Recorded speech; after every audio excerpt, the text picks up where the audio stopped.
5:30. Okay. It is 5:30. I'm going to call this meeting to order. We will start with the invocation. So those that would like to participate, please stand for the invocation. Then we'll do the Pledge of Allegiance. Heavenly Father, we thank you so much that you are the God of this world. We thank you for caring about the affairs of us, of our city. God, we know that we need your wisdom. I pray for the city council and our mayor and our leaders, God, that they would have your wisdom. We know that the fear of the Lord is the beginning of wisdom. I pray that our leaders would have that fear of you. God, I pray that it would just this would be a good meeting, and you would give guidance and clarity of thought to our council as they make these decisions. And we pray these things in Jesus' name. Amen.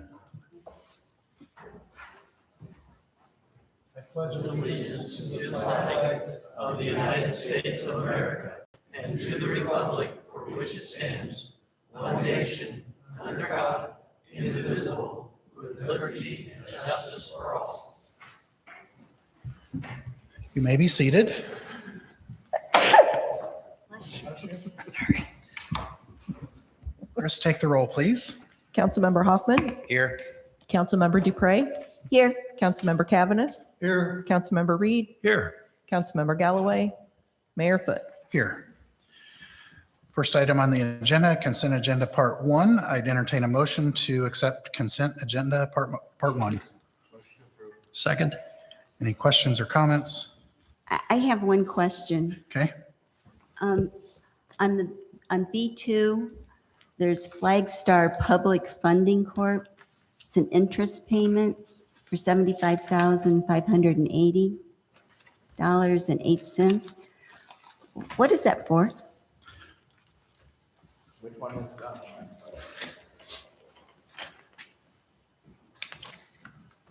I've got the list here, but could you repeat which one that was? Flagstar Public Funding Corp. It says interest payment, $75,580.08. That would be on one of our bonds, and that may be and I believe that is I can check for you to be sure, but that may be the payment for the landfill compactor. But I would have to check on that for you to be sure. If you could, please, I'd appreciate that. Okay, thank you. How much is that compact? That's an awful lot of interest. Again, I will check. In my mind, that's what it is, because normally our bond payments are through UMB Bank. They take care of all that for us. I do know that the landfill compactor, I think if I'm remembering right, the landfill compactor is paid separately. But I will check and I will get that information to you and the rest of the council members. Great, thank you. If no other questions, Chris, if you'd take the roll, please. Councilmember Hoffman. Yes. Councilmember Dupre. Yes. Councilmember Cavanis. Yes. Councilmember Reed. Yes. Next would be consent agenda part 2. I'd entertain a motion for consent agenda part 2. So moved. Second. Any questions or comments? Chris, take the roll, please. Councilmember Hoffman. Yes. Councilmember Dupre. Yes. Councilmember Cavanis. Yes. Councilmember Reed. No. Next would be the approval of the agenda as written. Do I have a motion to approve? Motion to approve. Second. Chris, take the roll, please. Councilmember Hoffman. Yes. Councilmember Dupre. Yes. Councilmember Cavanis. Yes. Councilmember Reed. Yes. So now Administrator Rath. Thank you. Tonight we have the Executive Director, Chris Patrick from Main Street Ottumwa, and she is here to provide their quarterly update and report. And I believe, oh, there we go. Okay. We had a little issue earlier with the technology, but I see we've got it up on the screen, and I believe council got packets ahead of time to be able to follow along. With that, I will turn it over to Chris Patrick. Thank you, Administrator Rath. So Mayor Foote and City Council and City staff, thank you for this opportunity to share our quarterly report. This is from January through the end of April, so it's a little bit longer than normal. I did send you the written report. So on the screen, I'm still out of breath from running back and getting a different jump drive, so give me just a second. So Main Street's mission is to foster a vibrant, dynamic, and healthy downtown through community engagement and collaborative partnerships. And we thank the city for being part of that. But before we dive in today, I just wanted to remind everyone what our boundaries are as far as Main Street, Iowa, and those free services that we have. So on the screen, you will see on the left side, we have Marion Street, all the way down to Jefferson Street and the bridge. Our south boundary goes to the river, and then our northern boundary cuts on the south side of 4th Street. So we include City Hall and the library, but we do not include the courthouse or the church across the street. So in those districts, in that district, we can give all the business owners, property owners free services from Main Street, Iowa. Now, we do work with entrepreneurs outside of that district. We actually work with them throughout the county, hopefully bringing them into the downtown, but just trying to make sure that they have everything they need through our Business Builder Academy. So as part of the National Main Street America movement, we have 3 transformational strategies. That is our scope of work that we are mandated to do. And we do have benchmarks we have to meet on a quarterly basis to Main Street, Iowa, and then annually to Main Street America. So I'll just quickly read those. A culture of living in the downtown, supporting businesses by fostering development, growth, and success in the downtown, and then building trust and awareness of our program. So this next slide shows where we are with those strategies to date.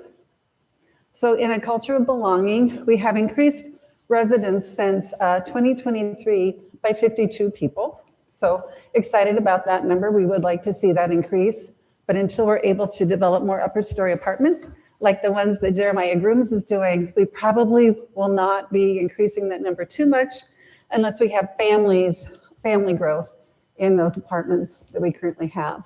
And that's 122 apartments. And then we've added social activities for residents, employees, and anybody in the community that would like to join us for our Main Street Ottumwa Lunch Club.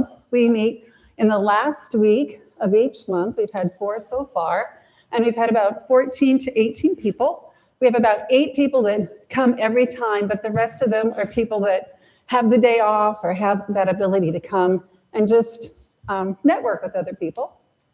And there's no program at that. This is just all about friendship.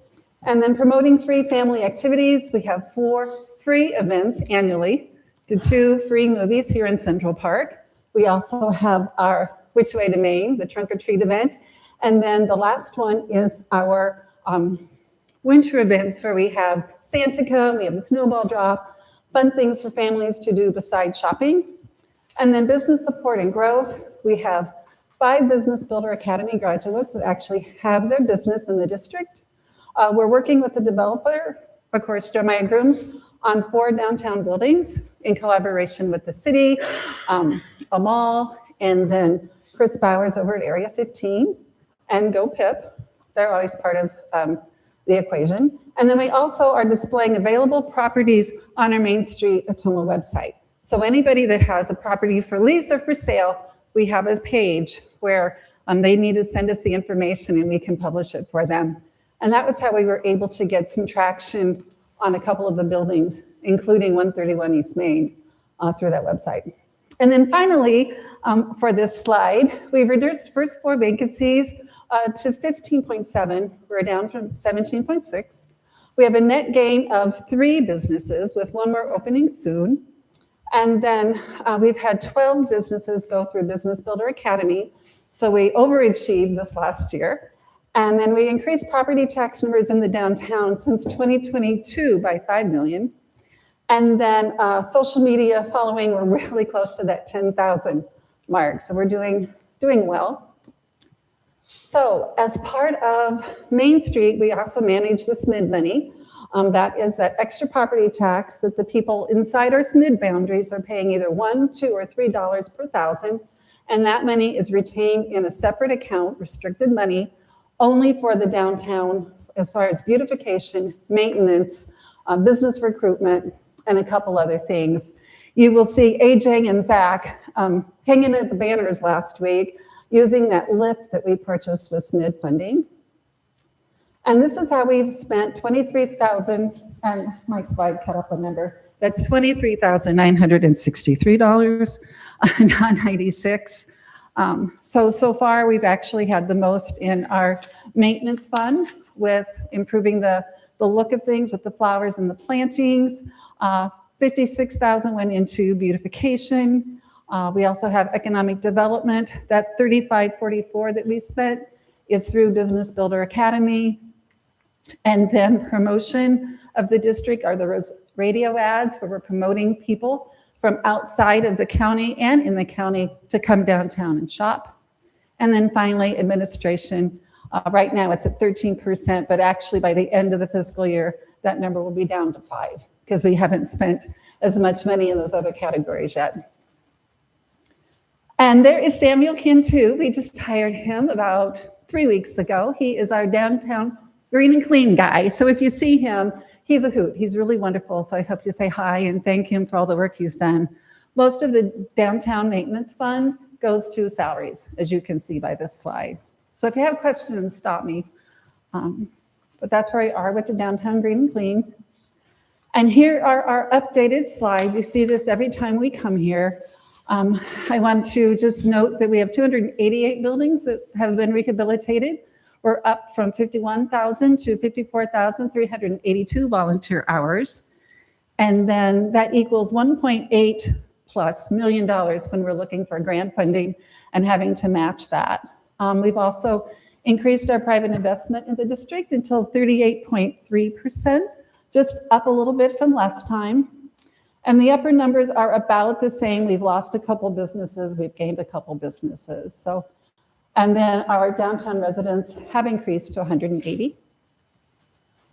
And this is the property tax valuations for just the 100 to 300 block in East Main when we're looking at the values in 2021 of $6.7 million, and then at the end of 2025 at 10.6. So you've seen that increase of $4 million in the district. And then again, just another chart about the change in property values since the formation of Main Street back in 2006 to now. And then that number gets a lot bigger.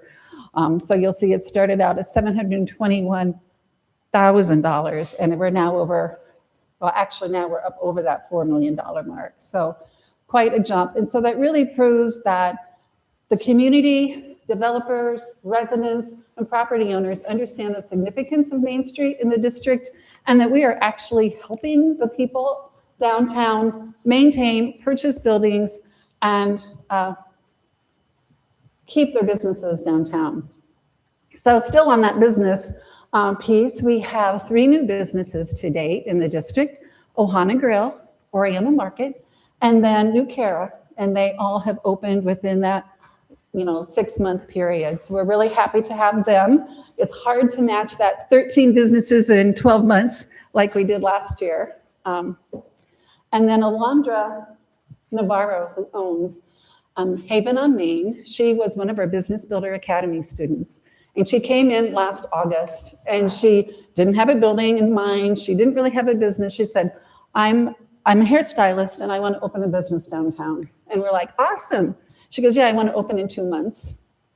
And we smiled at her, Lindsay and I did, but we're like, okay, that's a really short turnaround. So I reached out to Chris McGee, and he owns property in the 200 block. And he said, sure. So we looked at those, and there was one that was a little bit bigger than what she needed. It was almost 3,500 square feet. And she said, I'll take it. I'm going to have a subleaser. And so we helped work with her and get that lease going for her. With that owner, and now she's been in business almost a year. She had one sublease person who left, and now she's got another one that's going to be opening in June. So that really shows, the intrepid nature of our small business owners throughout the community, but especially downtown. And the fact that we were able to help her manage some of that just makes us feel It makes us feel wonderful that we're able to help other people. So here are our events for the year. I'm not going to read them off. I think you've seen most of those before. Our putting around downtown, we had 64 golfers, including the mayor. Thank you, Mayor, for going around and doing that. That was a fun event just to kind of get the winter doldrums out of our brains and remember that downtown is a vibrant place. Now we're really getting ready for the Main Street Makers Market in July, which was formerly known as Bazaar Bazaar. We're also working on the veteran banners that will be going up tomorrow and Thursday, so they will all be installed before Memorial Day. So really excited about that one. And here are some new images of our We Saw You Last. A couple of them are old, but I really like the snowball drop. 2026 volunteer hours were 4,167, and that's a value for grant purposes of $123,510. Down on the far left corner, you're going to see some of our great volunteers who went to our Frank's a Lot event May 1st. It was really windy, but people showed up. And that was our way, our board said thank you to our volunteers, Frank's a Lot, with brats and Franks and some great awards, thanks to Holly Berg. And then down on the far right, you will see our board retreat back in January. And actually, they worked really hard. We came up with some really great ideas. And this is almost the final slide. I wanted to thank Legacy Foundation for funding our trip to Main Street Now. It was in Tulsa. And I didn't realize the importance of going to Tulsa and how there are so many similarities between Ottumwa and Tulsa until I got there. I'd never been. In the upper left, you will see one of the ceremonial Native American dancers at the opening ceremony. Next to her is a really cool bridge painting talking about their global district. And their global district is really reaching out to the 88 different languages in the community. They have Mun, who are in part of that global district mall, and I'll talk about that in just an old strip mall, and a mall that actually has micro spaces for people of different origins to come and have a cultural belonging and try out their business ideas. So you'll see on the very bottom a mural of that. And it would be amazing for us to be able to figure out how to do that here in Ottumwa and really bring our cultures together and really embrace that cultural belonging. And then in the far right is a group of dancers that danced for us. Cyan and I went on a tour to that area just to see how they managed combining all the cultures in their community. And last but not least is Fred Zeisiger, was our Leadership of the Year awardee. And here he's giving Debbie Durham a great big hug. We did receive the Business Recruitment Leadership Award of the Year. And that was for our window clings that we have in the businesses in the downtown that are covering up the fact they're vacant. So we're allowing people to walk by those and feel more comfortable. It doesn't feel so desolate. And we keep trying to turn some of those properties over. And then that's the group that went to the awards. So before I get to questions, I want to talk about this really simple quote from Matty Spinnick. He was a 13-year-old cancer patient. He had a neuro issue. And it's a real simple statement, but I think it's very impactful for us here in Ottumwa. Unity is strength. When there is teamwork and collaboration, wonderful things can happen. And wonderful things have happened here. And I know they're going to continue to happen. And I want to thank you for your collaboration and the work we've done from all the other organizations in the community. So now I'm ready for questions. I think one of the things that stands out to me is that increase in the tax base in that area down there. That's quite a large increase in the tax base there.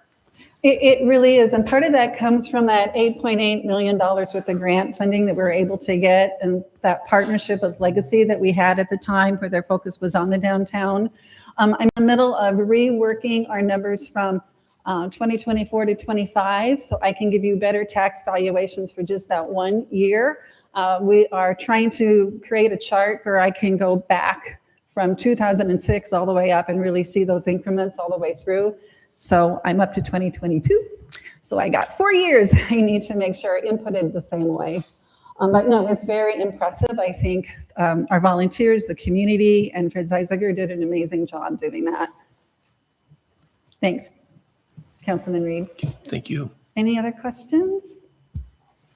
When you were talking about your budget, what did you say total a year? How much was your salary budget per year? You said, For the downtown maintenance people? or no, you just said total. You said something about, you showed a graph. Oh, I showed the graph of just the DMP. I did not show the salary graph for us.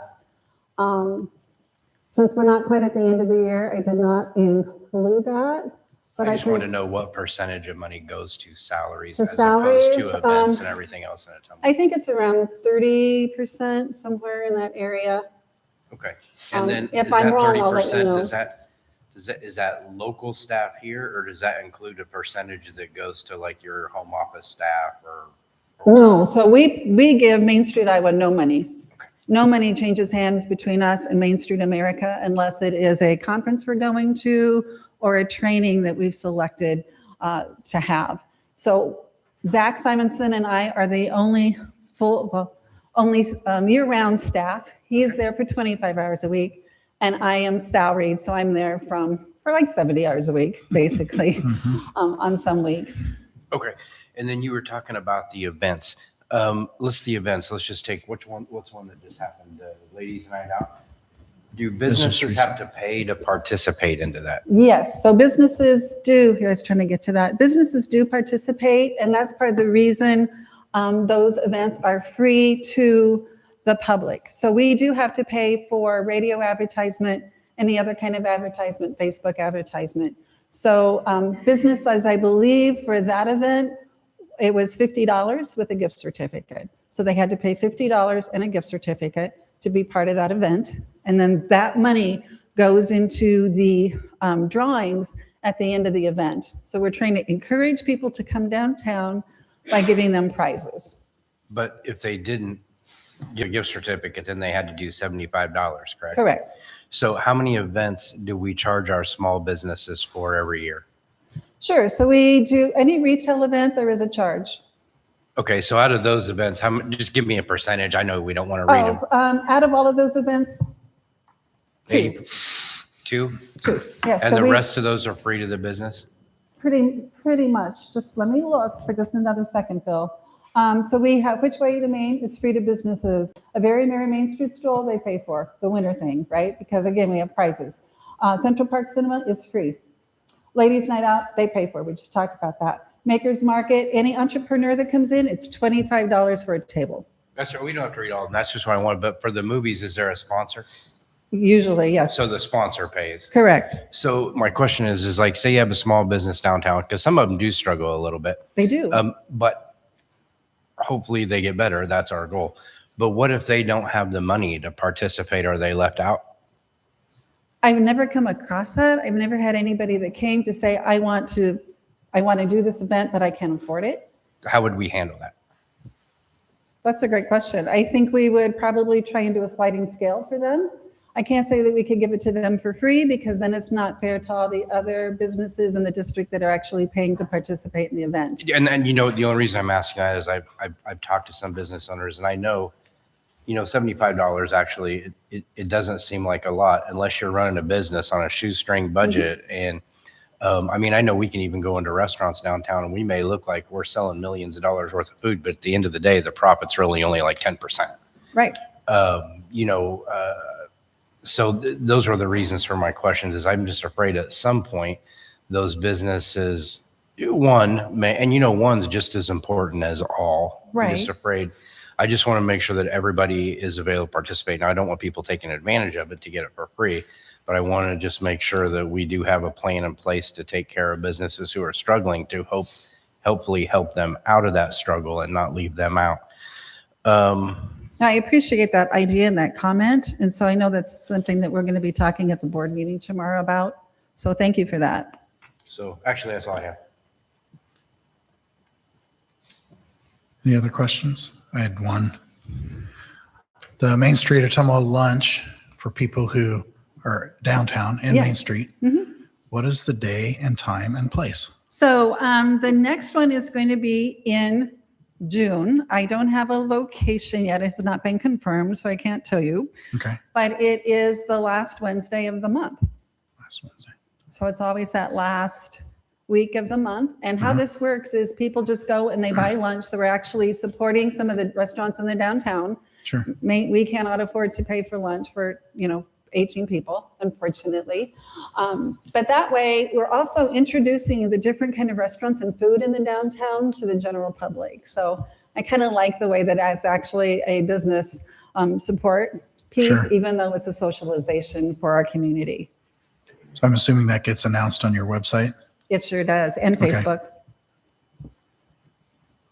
And then radio ads. I'm going to be working with the newspaper to make sure that all of those get, the radio, make sure they all get on the radio. And then we do press releases too. So we send those out to everybody on our news list, which is over 1,000 people, plus making sure it goes to the newspaper and all news agencies in the region. One idea I had for Mr. Hoffman, talking about small businesses who maybe can't participate every time. I don't know if there's an opportunity there to provide a scholarship program to where maybe once a year they get one for free, and then the others they need to. I don't know, just an idea I had when he was talking. No, I think that's a good idea. And we're also brainstorming ways to get some of the businesses that are more service-based and not retail-based into the mix more, and making sure that we're really promoting them. One of the things we just started was a Main Street in Action. It's like unlock the door kind of reel. So what we did, Josh Gettings and then Deanna next door to him. So if you look on our Facebook page, so it's following them as they open their business in the morning and talking about why they're in business and what their business is like and why they're downtown. So we're going to be doing that to as many businesses as we possibly can. We only have 52 weeks in a year, but we're going to be cycling through. Good. Your name says Main Street. So is there any inclusion at all of South Ottumwa in the business district? As far as free services, no, there is not. However, like some of those free things that we're doing, and when we changed our Very Merry Main Street stroll to Holidays by the River last year, we did that for a reason. We are trying to include all the properties and all the businesses around the river, whether you're on the south side or the north side, into that advertising component. So we paid for advertising that was promoting the Church Street Stroll. We were promoting Winterfest through GoPip and the JBS Sports Center. So those dollars where we can reach out to more people than just the district, we'll do that. But we have to be very careful of how we're promoting so we don't lose our 501c3 status too. Okay, thank you. You're welcome. Well, thank you again. You know where to reach me if you have questions before you see me again. So thank you. Thank you. Thanks, Chris. I didn't have anything else that I was planning to present tonight. So I'll turn it back over. Okay. So for anyone here that would like to speak on any of the agenda items, we'd ask that you'd fill out a slip of paper. They're in that basket on the banister near the front. And then they will get those up here to the city clerk, and we can plug you in the right location. Yep, thank you.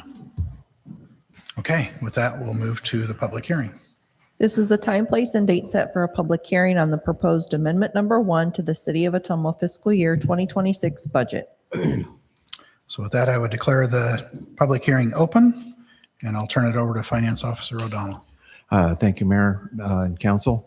While staff tries to provide an accurate as possible budget estimates, preparing a budget is not exact science. Throughout the fiscal year, multiple factors can affect revenues and expenditures, both positively and negatively. Economic conditions can determine if revenues, such as local option sales tax, will meet or not meet estimates. The same goes for expenditures. For example, fuel prices have jumped several dollars per gallon since the first of the year. This was not predicted by any forecast. With the amendment, significant amounts for fiscal year 26 that should be noted. And under revenues, licenses and permits were reduced $65,585 due to lower than expected building and code permits. Use of money and property increased $133,237 due to higher than estimated revenues. We continue to get slightly over 4% return on our CDs and other investments. So that is a positive.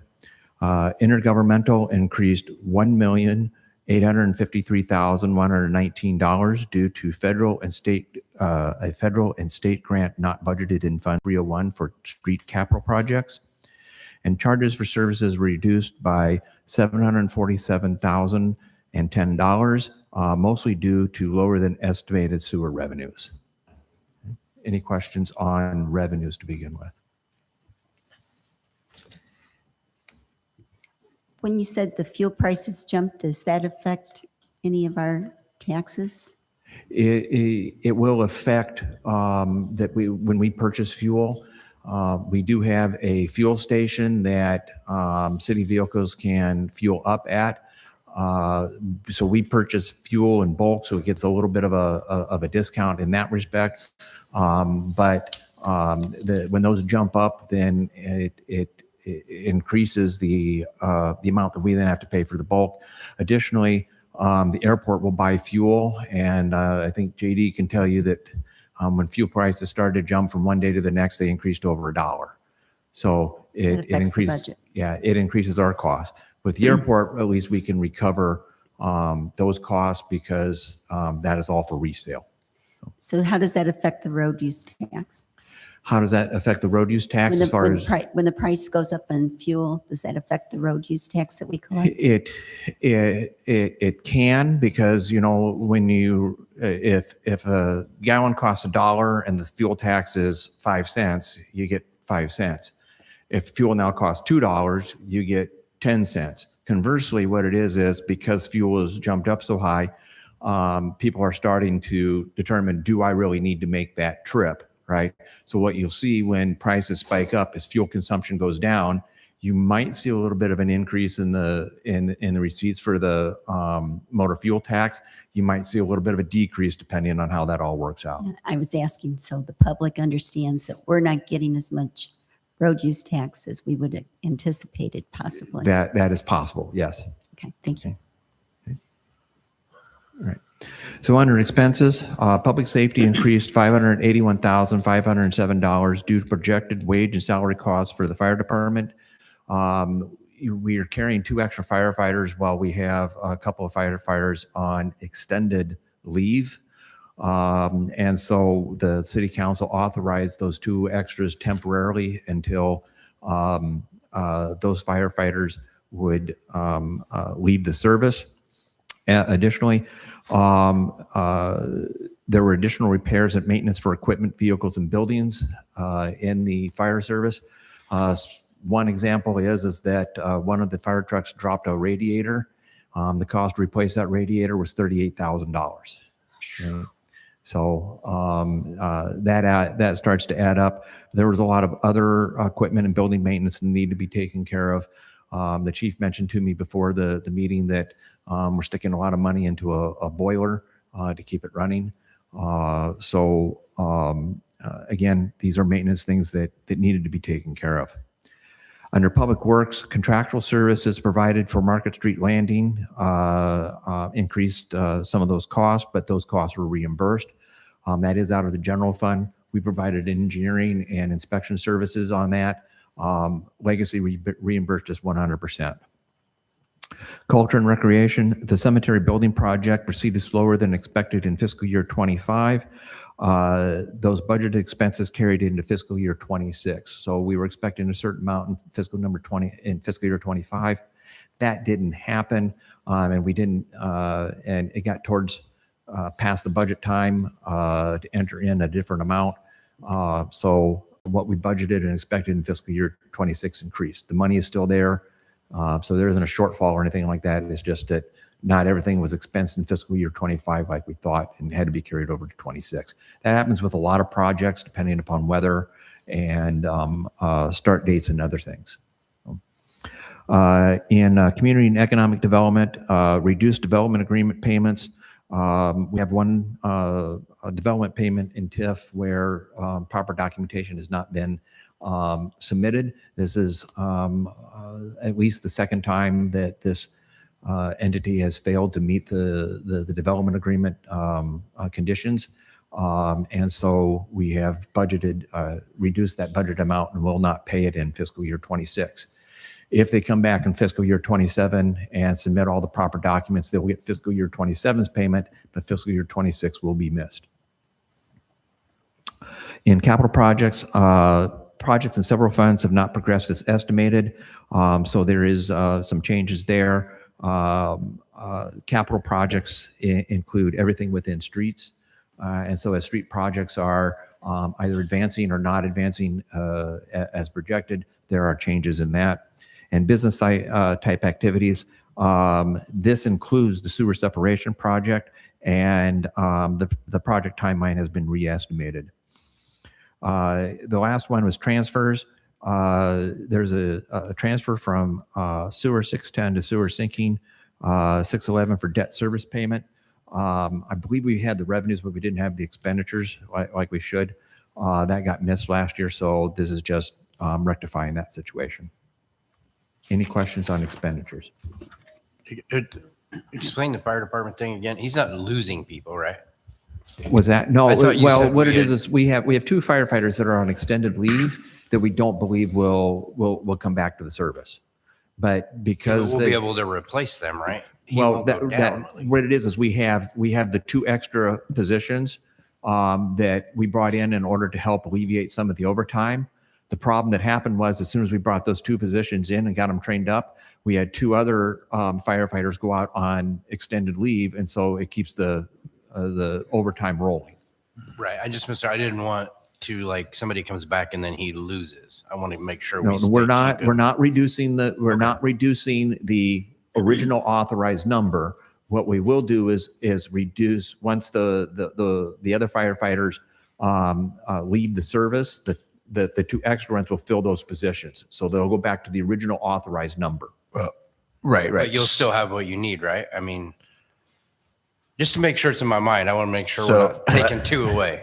The number was increased by the 2 officers temporarily because we had the 2 at the time that were out and not anticipated to come back in the near future. If they were to return or if they were to retire out, disability out, then the numbers would be back to where they were at.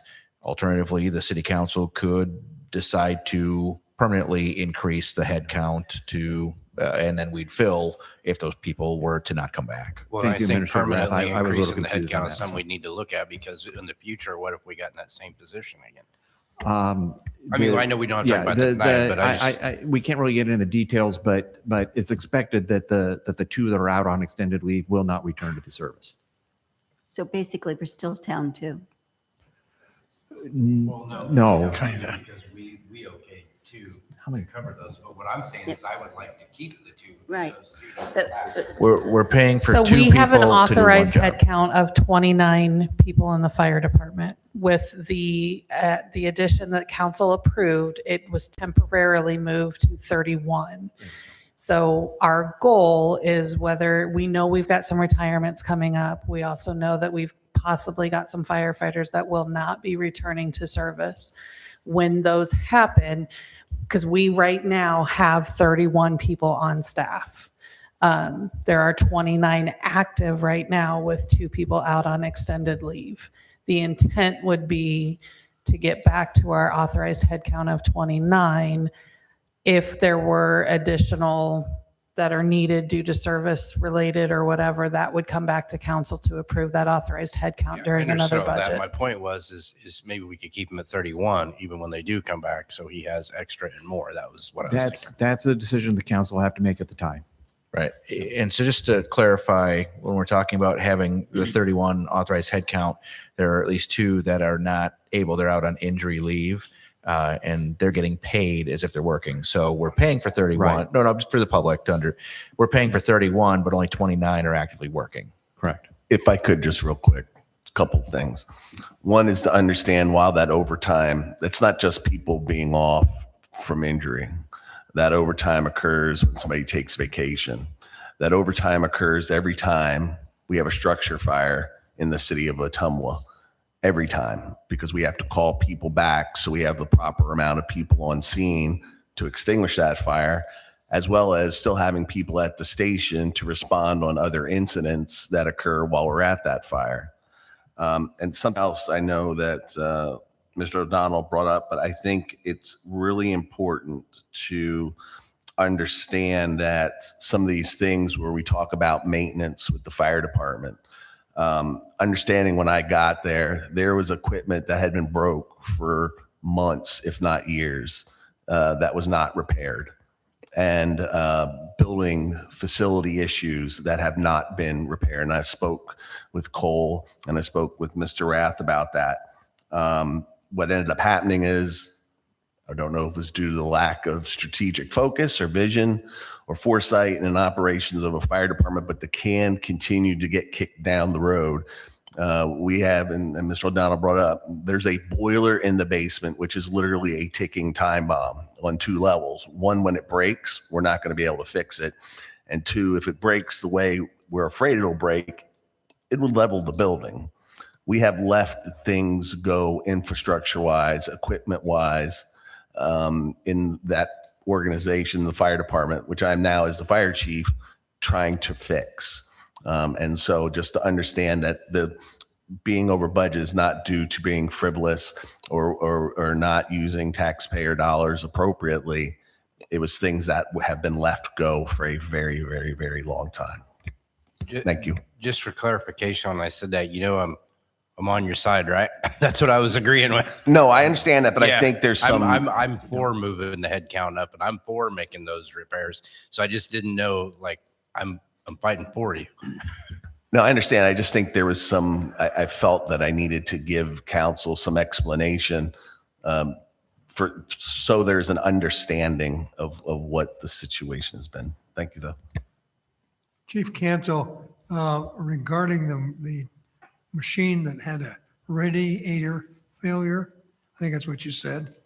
How old was that machine, and is that abnormal? Well, I think it goes back to the lack of preventive maintenance. And so what we did was, I'll give you another example of something else that cost us a bit of money. We had on our big ladder truck, they were driving it down the road and the front of the cab was vibrating. It ended up, there were rubber bushings on the very front of the cab that worn away. Instead of getting it fixed, we continued driving the apparatus like that, which then in turn damaged the exhaust system because the cab of the truck would vibrate so much it wear on the exhaust of the truck and the transmission. So the same thing happens with from my belief, with the radiator, is we have continued to kick, prior to my arrival, kick the can down the road with preventive maintenance on a lot of our equipment. And when something happens, then it's not just, oh, hey, we can fix this hose. No, it's a catastrophic issue, if that makes sense, sir. Yes, back to my original question, how old was that machine? 12 years old, I think, engine 3. So, but with good preventive maintenance, you catch problems before they occur.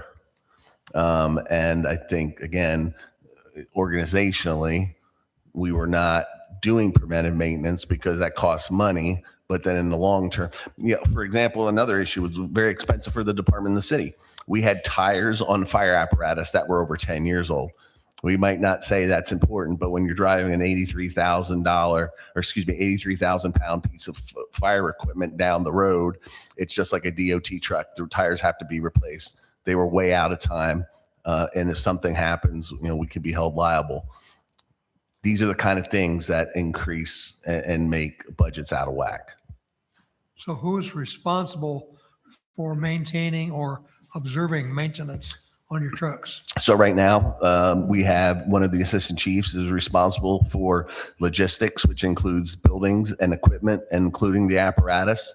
We have addressed a lot of the issues that when we recently had our ladder tested, they were things from 2 tests ago that were not repaired. That was obviously prior to my arrival. We got them repaired now. Whenever there is an issue, we make sure that we get that information to the central garage. If the central garage is not capable of fixing it, we bring in the apparatus maintenance group that we have to get the apparatus repaired. Because again, we don't want to cost more money. We don't want to have more problems, but we now have an assistant chief, one of the assistant chiefs who's responsible for logistics. So some of the stuff could be maintained by the central garage. Certain things, yes, but some of the dynamics that go along with the electronics, the pump, the ladder, no, we have to have people hold special certification, but such things as oil change, radiators, transmissions, hoses, belts, things like that. Yes, they're certainly able to work and get fixed. Okay, thank you. You're welcome, sir. Now I'm nervous for another reason. Are they like going to, do we need to fix this boiler now? I mean, I mean, seriously, like I don't want somebody to get hurt or. I think what we need to seriously do, and I know I spoke with Administrator Rath about this, I spoke with Mayor Foote about this, we have to take a time to seriously look at our infrastructure of the fire department. Placement of where the stations are, the stations, how they're built. And that, again, as I say, financial concern that we're going to have to, obviously dive into. But we're putting good money after bad into things that we should really look at a total replacement of both of our stations. They're not designed for what we have today. We don't have separate women's and men's locker facilities, sleeping quarters. The stations are not ADA accessible. Our stations do not have the back wall at Station 1, for example, is ready to collapse. When you back the ladder in at Station 1, the floor heaves. We have most likely black mold in certain parts of the buildings and the stations. This has been left go for way too long. Not going to resolve it tonight, obviously. We won't resolve it tonight, but I mean, like, and like you say, the stations, I agree with all that. But I mean, is there something we need to do now to make them safe? We just had the boiler repaired recently, but there's like one person in Southeast Iowa that can work on it right now. And then the wall and we're going to have to get that whole thing evaluated, and then the floor would have to be evaluated. I think the bigger picture is Aren't they doing it? One of those things that we passed that for the capital improvement was that study, right? Is that going to address these questions? we did put in for a study of an outside I consultant. thought that was Yeah. one of the items that was listed for our, Yes. and Yes. was Yeah. the So- study so- for the fire department. Yeah, so And that will that'll- address that'll- all of those issues. Well, it will. Well, it it'll will give us an start- It will idea. start. It will It'll- start looking at the infrastructure It'll- and probably identify the issues that need to be The addressed. top priority ones. Yeah. Okay, great. So, yeah. Because So- I do believe that he has black mold. I'm highly allergic to black mold. I visited for 2 hours and I was sick for 2 days. Understandable. So this is a public hearing. If there's no Yes. other questions of the council, we should open it up to the public for any comments or Yes, questions. thank you, Mr. O'Donnell. So is there anyone from the audience that would like to speak on the amendment to the budget?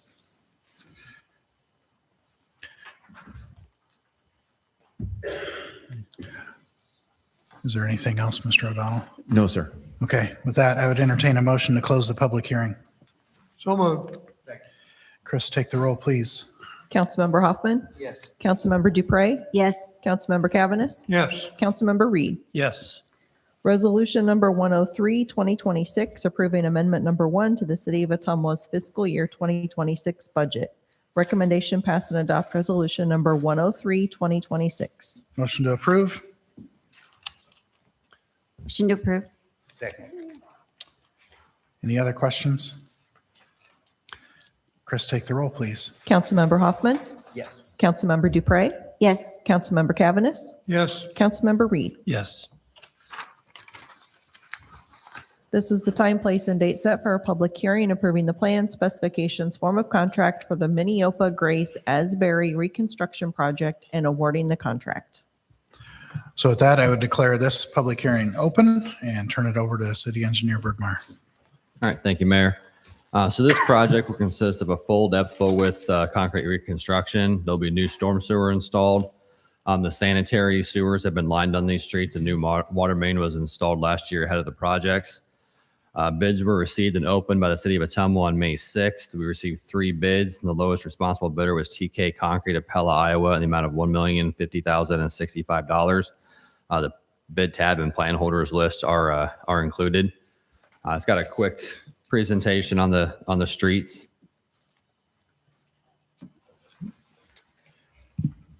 Button. So the red outlines on here are the streets we're reconstructing. It's Grace Avenue from Maury south to the dead end, Minneopa from Maury all the way to Albia Road, and then that short section of Asbury between the two of those, we added that to the project as well. Selection, these things were, Grace and Minneopa were paved in stages between 1954 and 1959. The concrete was overlaid at least 30 years ago. Our records only go back to 95 and they weren't in our records. So at least 1995 was when they were overlaid. The concrete underneath the asphalt is basically gravel. So really reconstruction was the only option left. But on the good news, the sanitary sewer is in good condition. It was lined recently and the water main is all new. We added Asbury between Minneopa and Grace to the project. It was last paved in 1999. It's due for an overlay, but since it's such a short section of street and it's like 2 feet higher than Minneopa and Grace because it's a ditch section, we decided just to save money later down the road by reconstructing all these together and connecting those two with the curb and gutter street. These pictures actually make the streets look good. They were taken in February and it's kind of frosty and icy a little bit, so it covers up a lot of the texture. This is Minneopa looking south from Maury. This is Minneopa at Asbury looking south. Grace Street, this is from the dead end looking north. You can see it's potholes and that's about it. Then this is Grace looking north towards Maury. This picture was taken today. The gravel road in the foreground is Minneopa. And then I tried to get a picture that showed how much higher Asbury was than Minneopa, but it's hard to see here, but it's a lot higher. But anyway, that street there's like a couple hundred feet of street between the two. Rather than, ramp the intersections back up, we're connecting all of it together. Total cost, $1,050,065. That's for just right at a half a mile of street. So just about 1 lane mile. The storm sewer improvements are $164,500.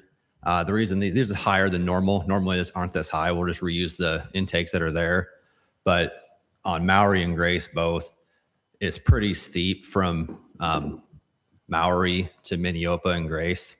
So like it's pretty steep downhill. So we dropped the grade from like 8 to 10% down to like 4 or 5%. So we had to move the intakes back away from Maury to do that because that's the low spot. And then we could no longer run the storm line through the intakes. It would be crossing private property. So we had to add basically connecting the ditches on Maury as one line and then connecting the intakes to that new culvert is how we did it. And then on Asbury, we increased the curb radiuses. So to a 25-foot radius on the curbs. So that way the intersection is a little easier to navigate. So storm sewer work, but it's basically there to help improve the drive. It's not that the storm sewer was bad. It's just we needed to move the stuff around to be able to make the streets a little bit easier to drive. And then the rest of the money was for paving improvements, roughly $46,000 to remove the old concrete, another $47,500 to grade the subgrade and prep it, which is basically means just plowing it up, drying it out, compacting it down to a nice firm subgrade.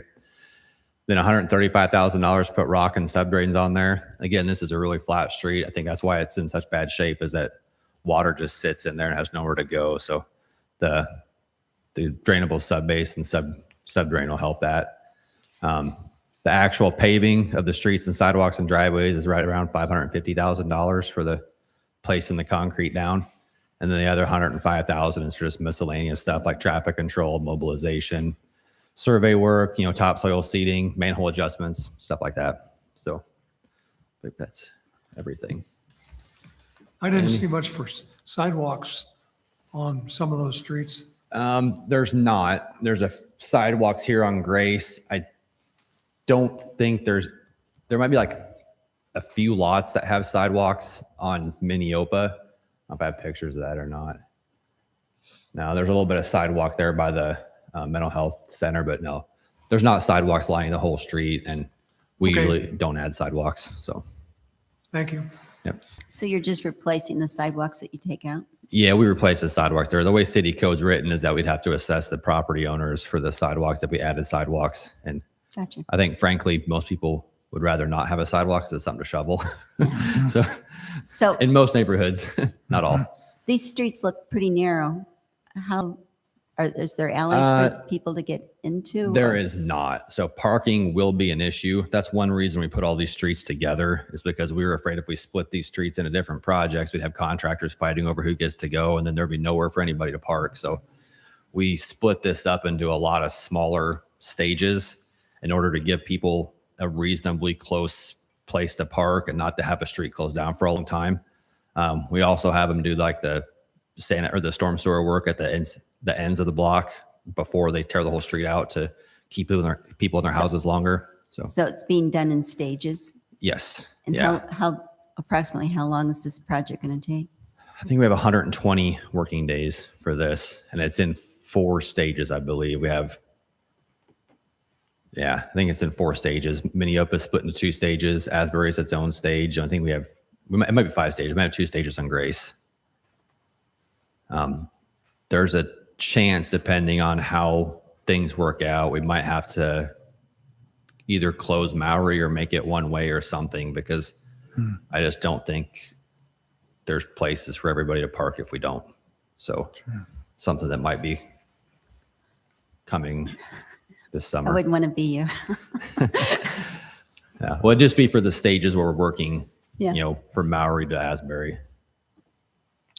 I'm sure those folks are going to be pretty excited about seeing that all replaced. I realize there'll be a little bit of pain getting there, but Yeah, this is our been rough last a long resort. We'd rather never reconstruct a street. We'd rather like patch it or overlay it, or something simple like that, because it's really, really expensive to reconstruct a street. It's very disruptive to not only the people that live there, but the people that have to drive around and through it too. So it's kind of a last resort, but there's no choice here.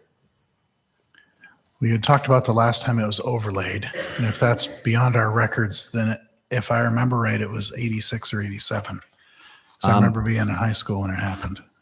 Oh, wasn't it? Okay. Yeah. Well, we go back to 95 is all I have Right. numbers for. So yeah, it could have been. So yeah, it has been a long time coming.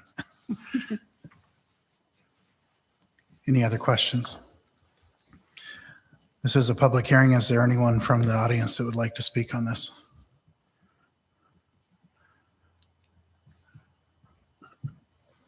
Mr. Bergmeyer, do you have anything more? Nope. With that, I would entertain a motion to close the public hearing. So moved. second, Chris, take the roll, please.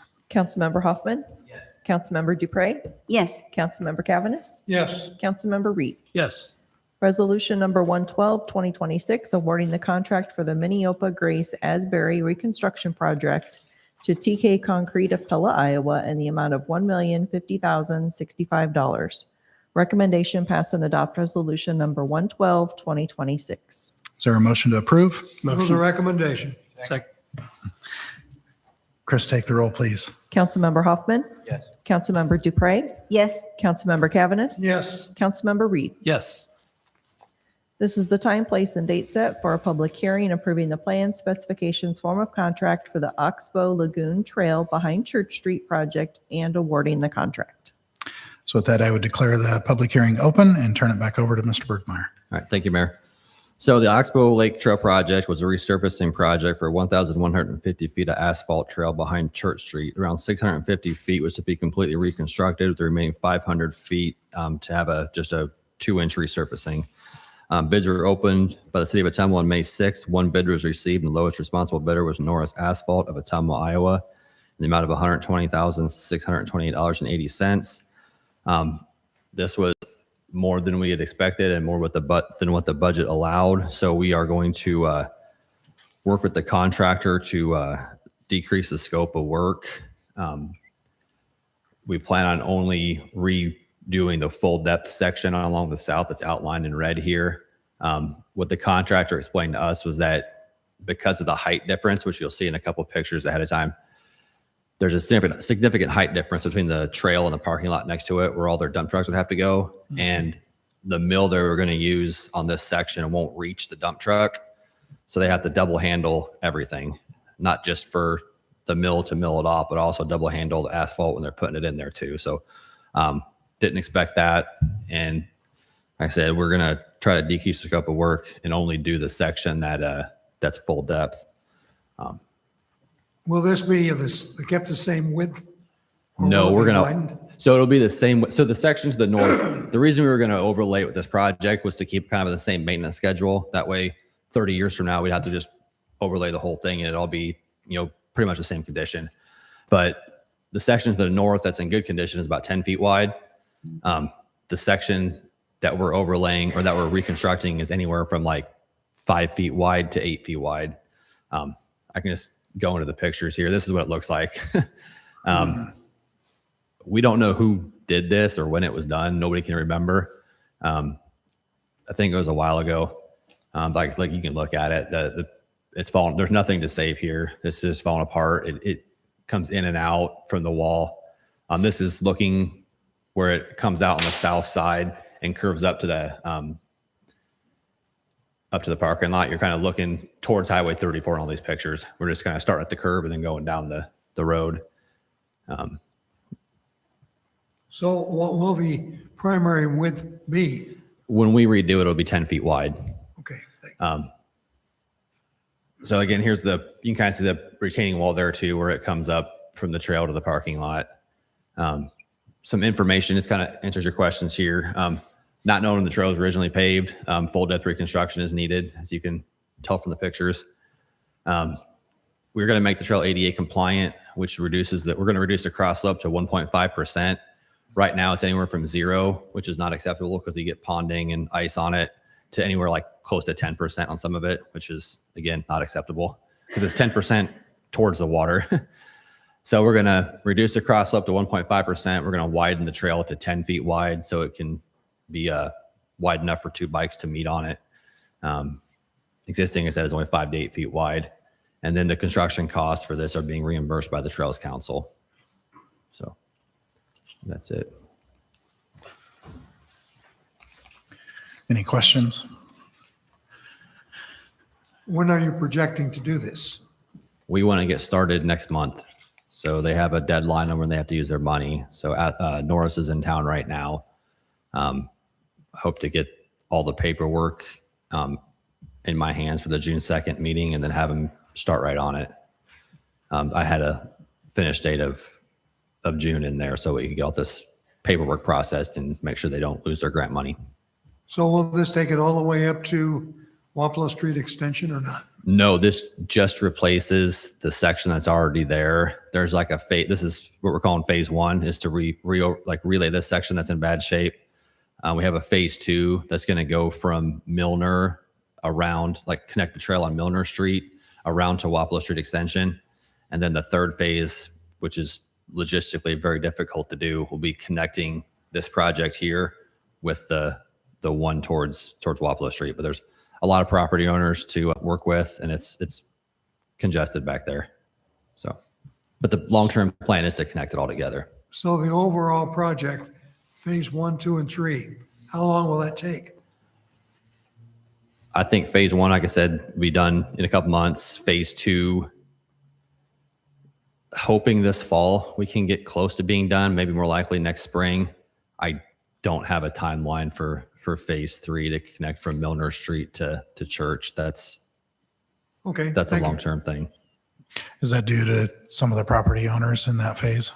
Yes. And then if the property owners don't give you permission voluntarily, we can't use eminent domain for it. So the only option if they don't do it is to widen the sidewalk out to be wide enough.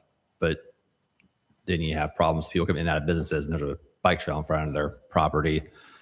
Or we could add fill to the lagoon and take it around by the water. Because I think most of the property ends at the top of the bank. But that's something for a surveyor to figure out exactly where the property line ends. But that's expensive because you're adding a lot of fill. Yep. And it's not the easiest place to build a trail. It's at the bottom of a huge bank. So in phase one, all of the property owners are on board? This is phase one. This one here, this is all on city property. So, Okay, so we're good there. Yep, we're good here. Okay. This is a public hearing, so is there anyone from the audience who would like to speak on this? Okay, Mr. Bergmeyer, do you have anything more? Or? Nope.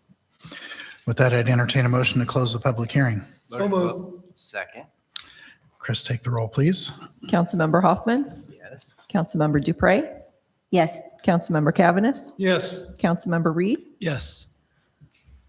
Resolution number 113, 2026, awarding the contract for the Oxbow Lagoon Trail behind Church Street project to Norris Asphalt Paving Company, LC of Ottumwa, Iowa, in the amount of $120,628.80.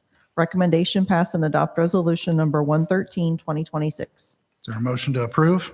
Motion to approve. Second.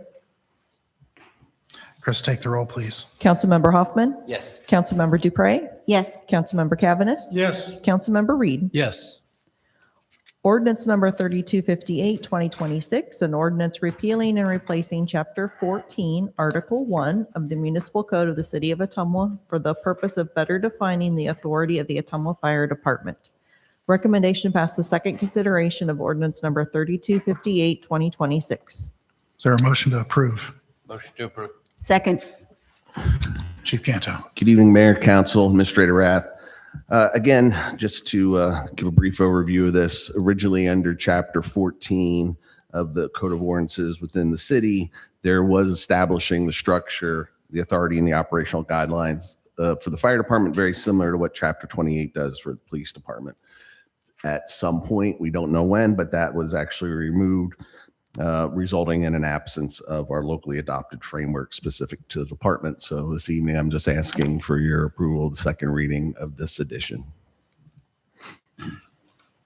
So my understanding, this basically follows the state guidelines, that are already in place, but this just makes the details more local. We can look them up here if there is a question and have that access, have it specifically written right here with us. That is correct, because there's multiple parts of state law that give us authority. There's Chapter 400, which is for civil service. There's other chapters through the State Fire Marshal's office. There's parts about inspections, and they're all over the place. I think for anybody to be able to go research that and find it efficiently and effectively can be difficult. At least that being within our Code of Ordinances, it makes it very simple and has it outlined.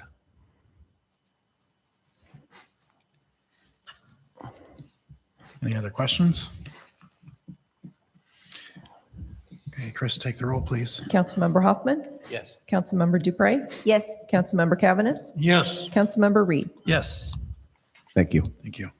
Fiscal year 2026 third quarter financial report. Recommendation, receive fiscal year 2026 third quarter financial report from finance. Is there a motion to approve? Motion to approve. Do we have a second? Second. Mr. O'Donnell. Thank you, Mr. Mayor, council members.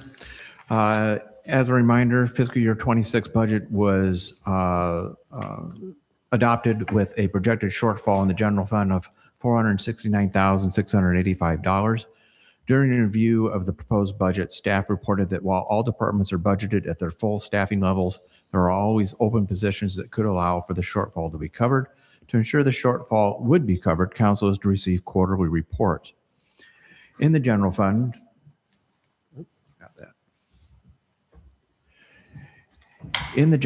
total revenues are $14,219,358, or 68.63%. This includes transfers through quarter two. Absent quarter one and quarter two transfers, the quarter three year-to-date revenue is $11,020,945, or 79.81%. Most revenue sources are near or above estimates, though individual line items in all areas vary on budget versus actual.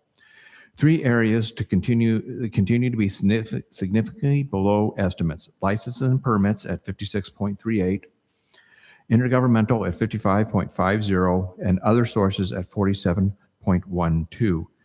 Of course, the licenses and permits is a direct result of the lower than estimated permits in the building and code department. Monies and credits in intergovernmental,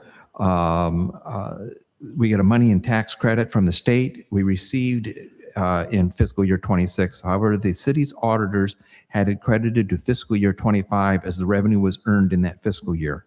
It is expected that payments in the fall of 2026 will then be credited back to fiscal year 26. Other sources, budget estimates include bond proceeds that were credited to another fund where the project expenditures were budgeted.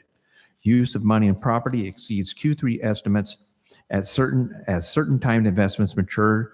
Return on investment remains high as the city is currently earning slightly more than 4% across all deposits. Any questions on this section?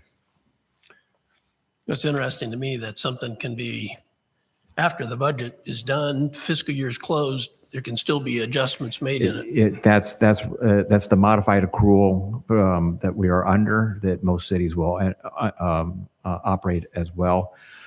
We have to be on a modified accrual for our bond rating. If we were operate strictly on a cash basis, our bond rating would be much higher. Does the license and permits include the rental tax that for the rentals, for those permits that they have to get every year? Is that?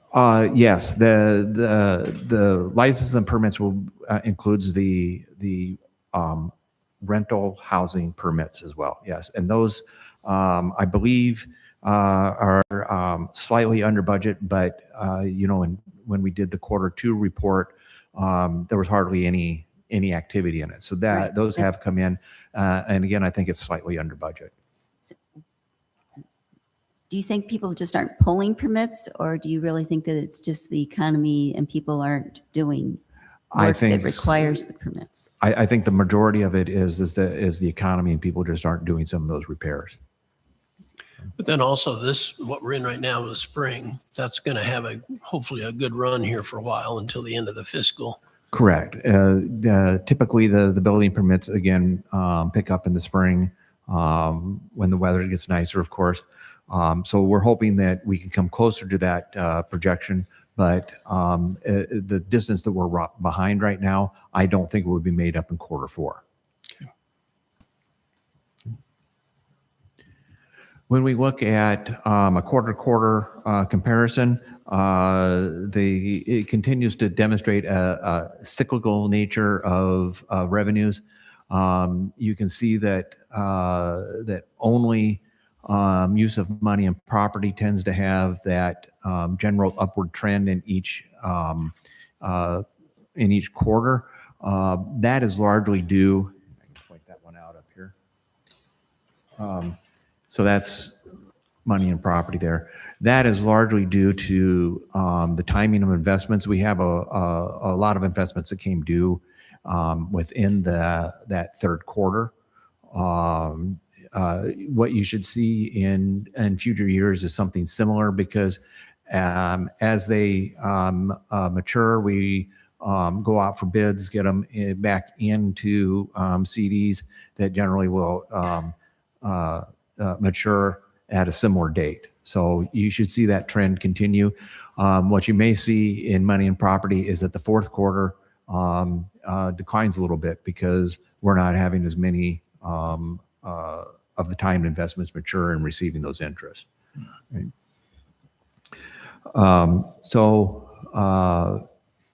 One other item to point out is the special assessments. Those are all assessments that we place on properties for whether it's mowing of weeds or cleanup or anything like that. Those are never guaranteed.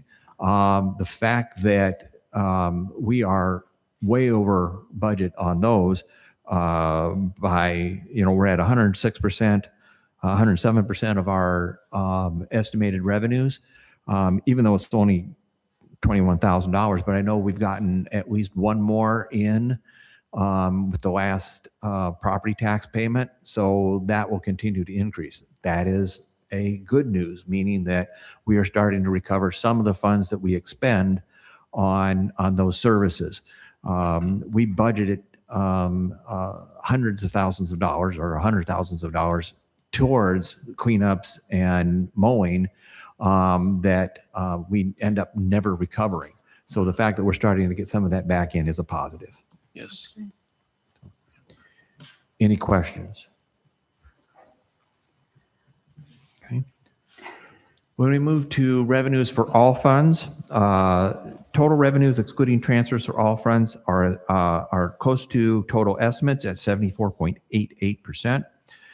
Property taxes are over 90% received as the second half payments were due in March. Intergovernmental is at 59.65%, is significantly less due to expected state credits and exemption payments that have either not been received or will not meet estimates. I will tell you that the state credits came in with the last tax of this month, the property tax report for this month. So you'll see that intergovernmental jump up for quarter four. Miscellaneous and other sources have not met estimates largely due to revenue not received in the sewer capital fund. That's on a reimbursement basis. So as we do work, we submit reimbursement from the SRF loan. We're expecting to have more of those come in as spring work is coming along. And so that'll jump up as well. It must be noted that charges for services in the sewer fund are below estimates at 71.14%. A contributing factor is the delayed implementation of base fees on rental units. It's not totally because of that, but it is a large contributor. So any questions on the revenues? What would be the impact if we don't implement the rental unit base fees? What you're looking at is $600,000 to $700,000 less in revenue than projected, which could certainly impact our ability to meet both our debt service needs, our capital needs, and our operational needs.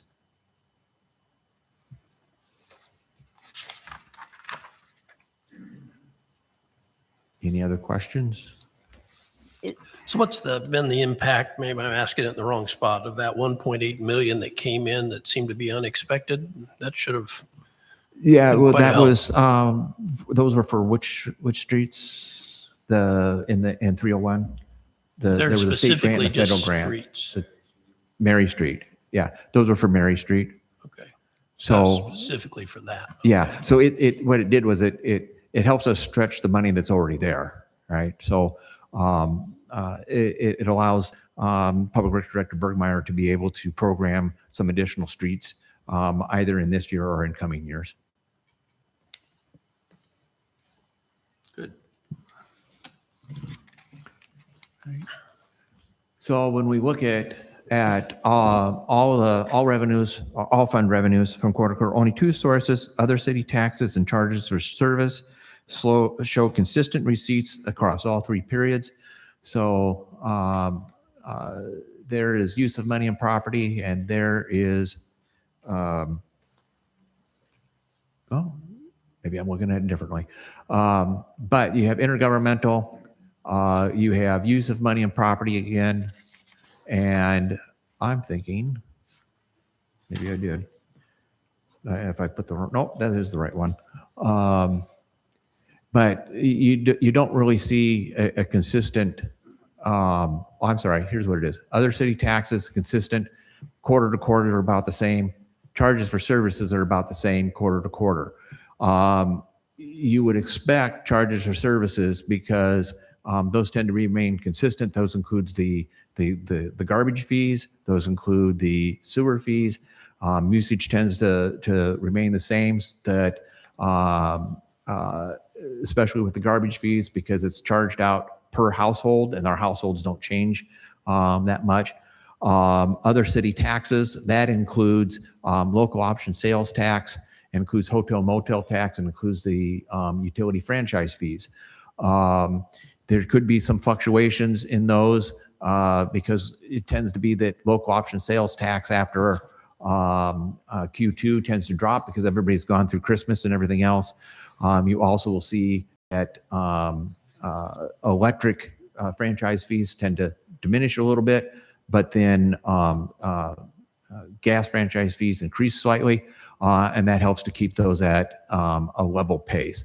Others seem to jump around a little bit, up and down, depending upon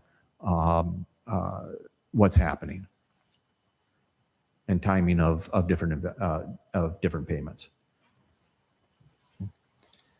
Any questions on all revenues? All right. So when we look at the general fund expenditures, general fund expenditures remain under budget with estimates at 68.86%.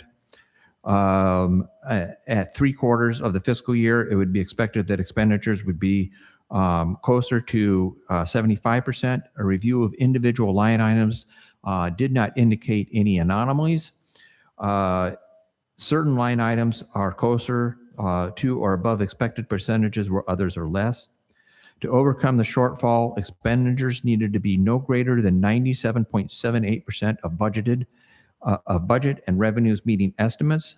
To achieve this percentage by the end of the fiscal year, Q3 expenditures should be no greater than 72.78%. The difference between the percentage needed and Q3 actual is 3.92 points. Fourth quarter expenses could close that gap between actual and expected. However, if current trend continues, expenditures should be within the necessary target. And additionally, our revenues are look to be running on target. So we should be able to make up that shortfall. By how much, I haven't predicted just yet, but we seem to be on track. In Q1, the fire department was allowed to temporarily increase the number of positions by 2 as a result of several department personnel out on extended leave. This will it will result in increased expenditures in the department, as we previously discussed during the budget amendment. Q3 wages and salaries are at 64.07% of budget. However, because 2 additional firefighters have taken extended leave, comp time, and overtime have exceeded budget. Overtime is at 167.32% of budget and will exceed, it is projected to exceed 200% by the end of the fiscal year. With exceptions of wages and benefits, all expenditures have a downward trend from Q1 to Q3. This could be a seasonal trend, and Q4 could see expected spikes up. It should be expected that as parks and beach operations begin to ramp up, certain commodities and repair line items will increase, for example. We will also see that their salary line items will increase as we hire back lifeguards, temporary help in all departments. So you might see those things start to drift back up in Q4. Any questions? So I just like your comment there that current trend continues with the expenditures should be within the necessary target and on track to cover the shortfalls, what Right. you were saying there. I'm knocking on wood. I don't want to jinx anything. Yeah, we should be. We still have some open positions that have not been filled and may not be filled until either the middle of June or after the fiscal year. So we should be okay. Knock on wood. Okay. So when we move into expenditures for all funds, all expenditure types are under budget for Q3, with large projects budgeted in contractual line items for street capital 301 and sewer capital 315 being slowed over the winter months. The expenditure type is only at 57.66% of budget. It is expected that projects will begin to proceed at a more rapid pace here in the spring. Expect Q4 numbers to be higher. Commodity expenses are less than 50% of budget due to street maintenance, supply line items, and road use tax departments. not having much activity over the winter months. Expect commodities to experience similar increases as contractual line items for Q4. 2 large projects in airport capital have been delayed, and several equipment purchases in different funds have been delayed or will not occur. As such, capital expenses are well below estimates. Seasonal. So any questions on that before I move on to comparison between quarters? What projects in the airport were delayed? That is the hangar project. The hangar and the apron project. The hangar project is having to be reworked because the FAA, while they approved it, came back after we'd done all the engineering, came back and said, oh, you don't need a hangar, you need to do this apron project. Yeah. So we're not real happy. We haven't got an explanation why they decided to make that change. So we're reworking some of those projects in order to get some things done. Okay. Sorry, JD. So all fund expenditures, seasonal spikes are evident in quarter-to-quarter comparisons. As stated in the previous paragraph, street and sewer project expenses budgeted and contractual line items tend to be higher during warm winter months. Capital expenditures also jumped in Q2 as ordered equipment arrives, plus you get the late summer and fall payments on those projects as they try to get as much work in before the weather turns. As a result, there's no linear trend to overall expenses as was seen with the general fund. They, as you can see, up, kind of up, down. The trend tends to be within certain areas, a higher spike in Q2, especially in contractual. Like I said, with projects trying to get as much work in before the weather hits, and in capital, the same thing. Plus equipment that is ordered starting in July starts to come in Q2.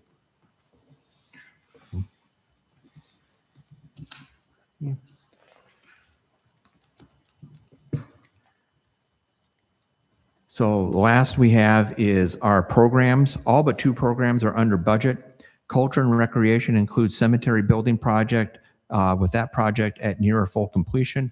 Again, as explained during the budget amendment, as not as much work got done in fiscal year 25 as we expected, so it carried over to fiscal 26. The money's all there to pay for it. It's just that we didn't get the split correct when we budgeted, and it happens with projects all the time. General government expenses include property insurance premiums. Those costs are paid in March and exceeded estimates. We jumped up quite a bit on our property insurance due to they're going through and doing a revaluation of property. We also cleaned up some of our equipment rolls. They had certain things on there that we no longer have, and they didn't have things on there that we do have. So we got that all cleaned up, and that changed our premiums quite a bit. So in conclusion, as of Q3 end, the general fund and overall budget appears to be in good shape. As noted in the report, Q4 could see certain expenditures spike due to seasonal timing of projects and other expenses. An amendment to fiscal year 26 budget it was presented at this same meeting as this report. The amendment is an annual true-up of revenues and expenditures based upon current actuals. Budgeting, again, is not an exact science. No matter what method or theory is used to complete a budget, all entries are educated guesses of expected ends. Any questions? Finance Director O'Donnell, I've been praying that shortfall gets covered, and I hope. I don't have any confidence in knocking on wood, but I'm sure. Yeah, right now we can keep knocking on wood. Right now it appears that we'll be there. At worst, we could be over, but certainly nowhere near the 400,000. So, any other questions? Okay, with that, thank you. And with no other questions, then Chris, if you would take the roll, please. Councilmember Hoffman. Yes. Councilmember Dupre. Yes. Councilmember Cavanagh. Yes. Councilmember Reed. Yes. WPCF chopper pump replacement. Recommendation: approve the replacement purchase of a Vaughan model horizontal suction chopper pump in the amount of $14,613. Is there a motion to approve? Motion to approve.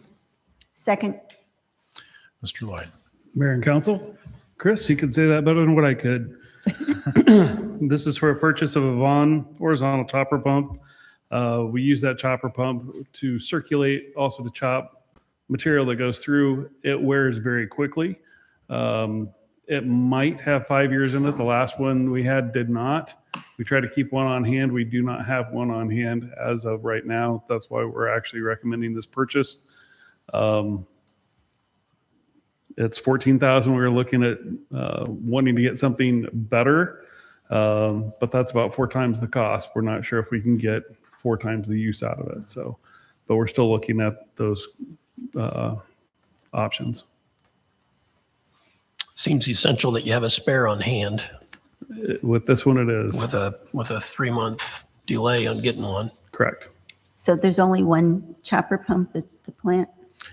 There's only one of these chopper pumps. There are other chopper pumps in the basement of the maintenance building.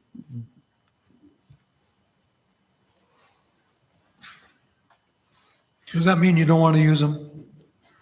No, they still get used.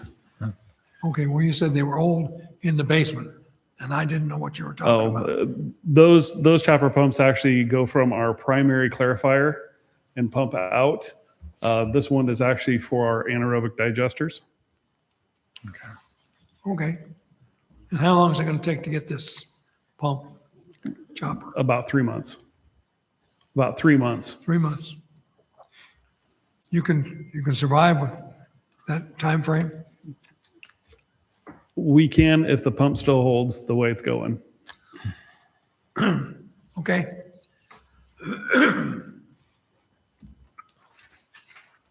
Any other questions for us? As long as you vote yes, we'll be okay.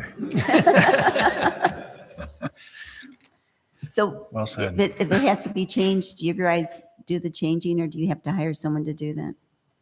Yes, ma'am. We've changed the last 2. Great. If no other questions, Chris, take the roll, please. Councilmember Hoffman, Yes.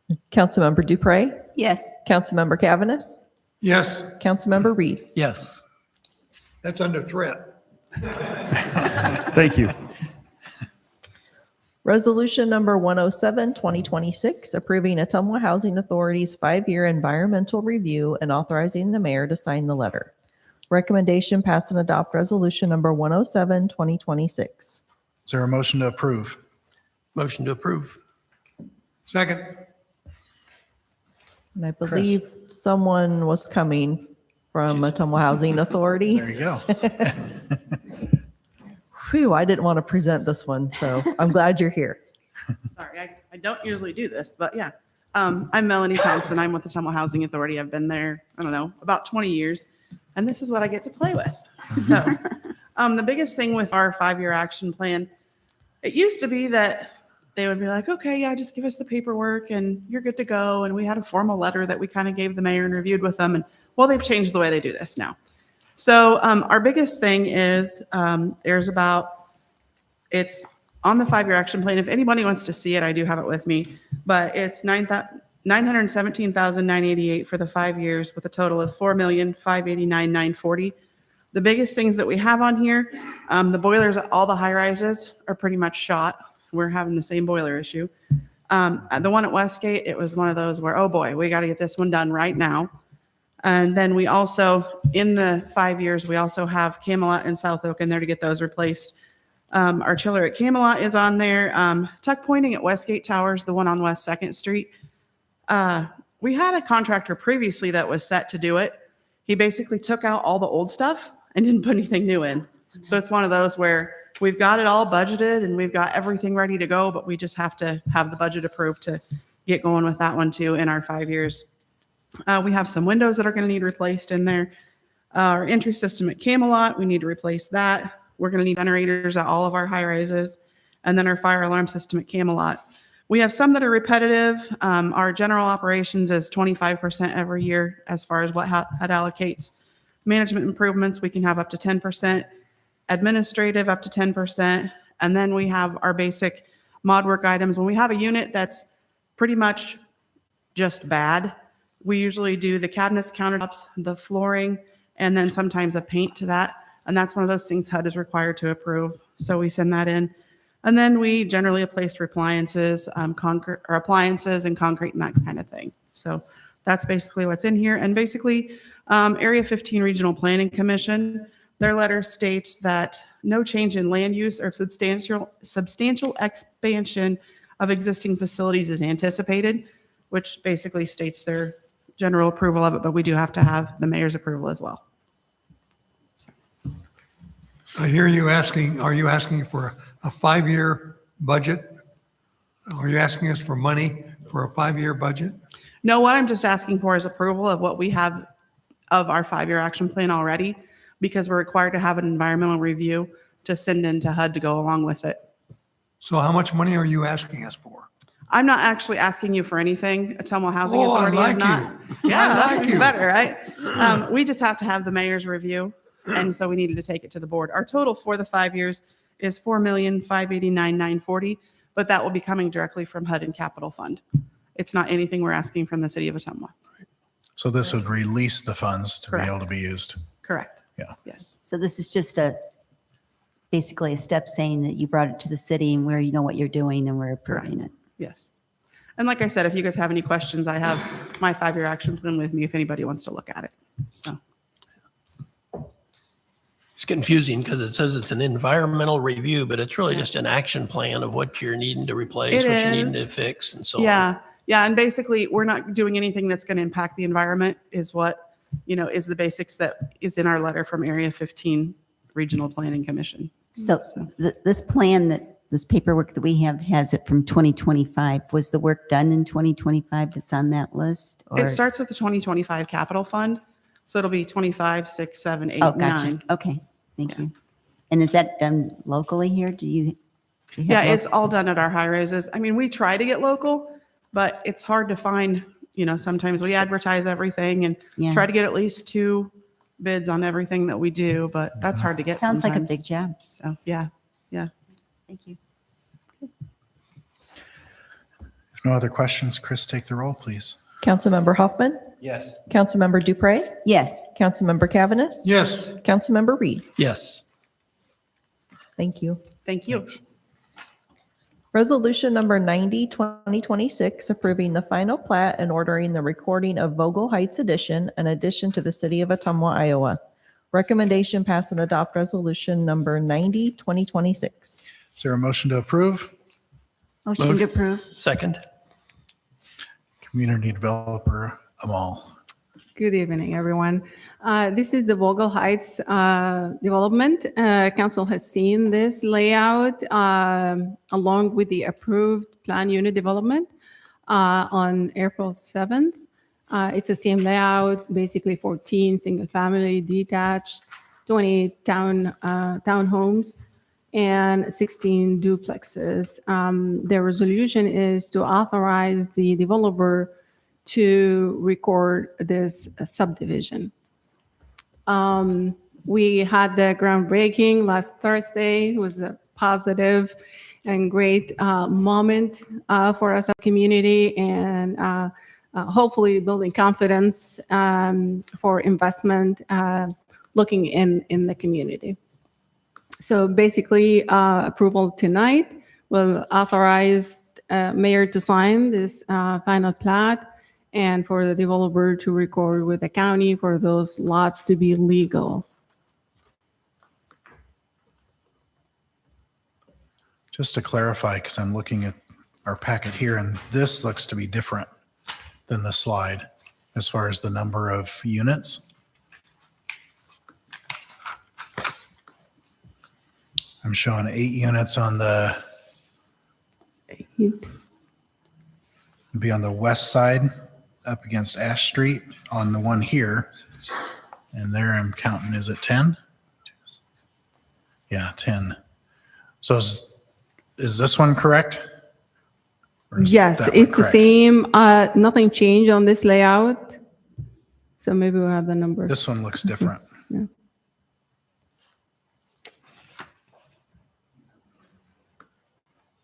is it different? The one that's labeled final, of course, I have 3 of them now.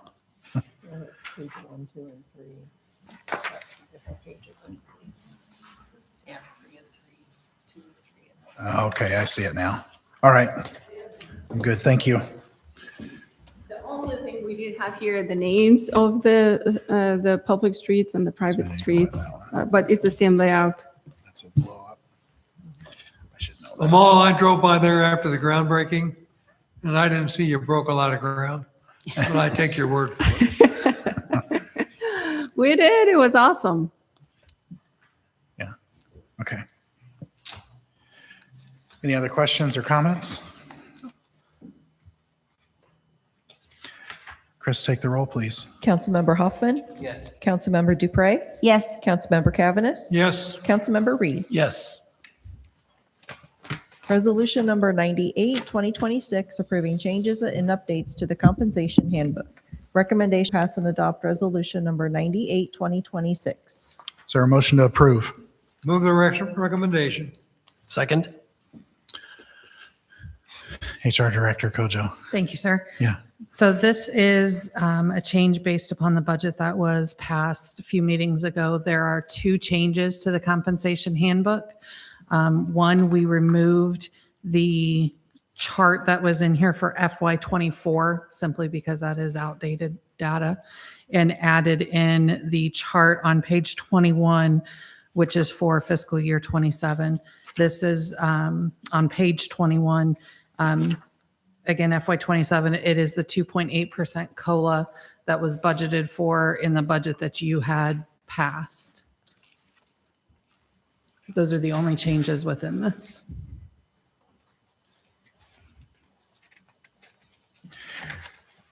Any questions?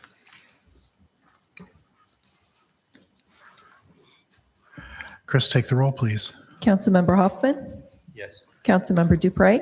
Yes. Councilmember Cavaness? Yes, Councilmember Reed? Yes. Thank you. Resolution number 99, 2026, approving and authorizing execution of a mortgage release for 108 North Ward Street. Recommendation pass and adopt resolution number 99, 2026. Motion to approve? Motion to approve. Second? I believe this is you, right, Chris? Yes. So I will have, I believe, the next 4. I will read through them very quickly for you all because I know these are riveting. On February 23rd, 2000, Marilyn Evans entered into a mortgage and promissory note with the city for 108 North Ward, which was for housing rehabilitation.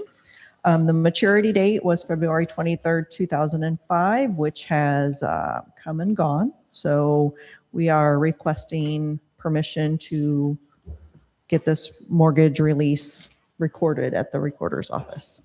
Okay. So these are the cleanup ones again that we're doing. So Any questions or comments? Chris, take the roll, please. Councilmember Hoffman? Yes. Councilmember Dupre? Yes. Councilmember Cavaness? yes, Councilmember Reed? Yes. Resolution number 100, 2026, approving and authorizing execution of a mortgage release for 173 North Moore Street. Recommendation pass and adopt resolution number 100, 2026. Motion to approve?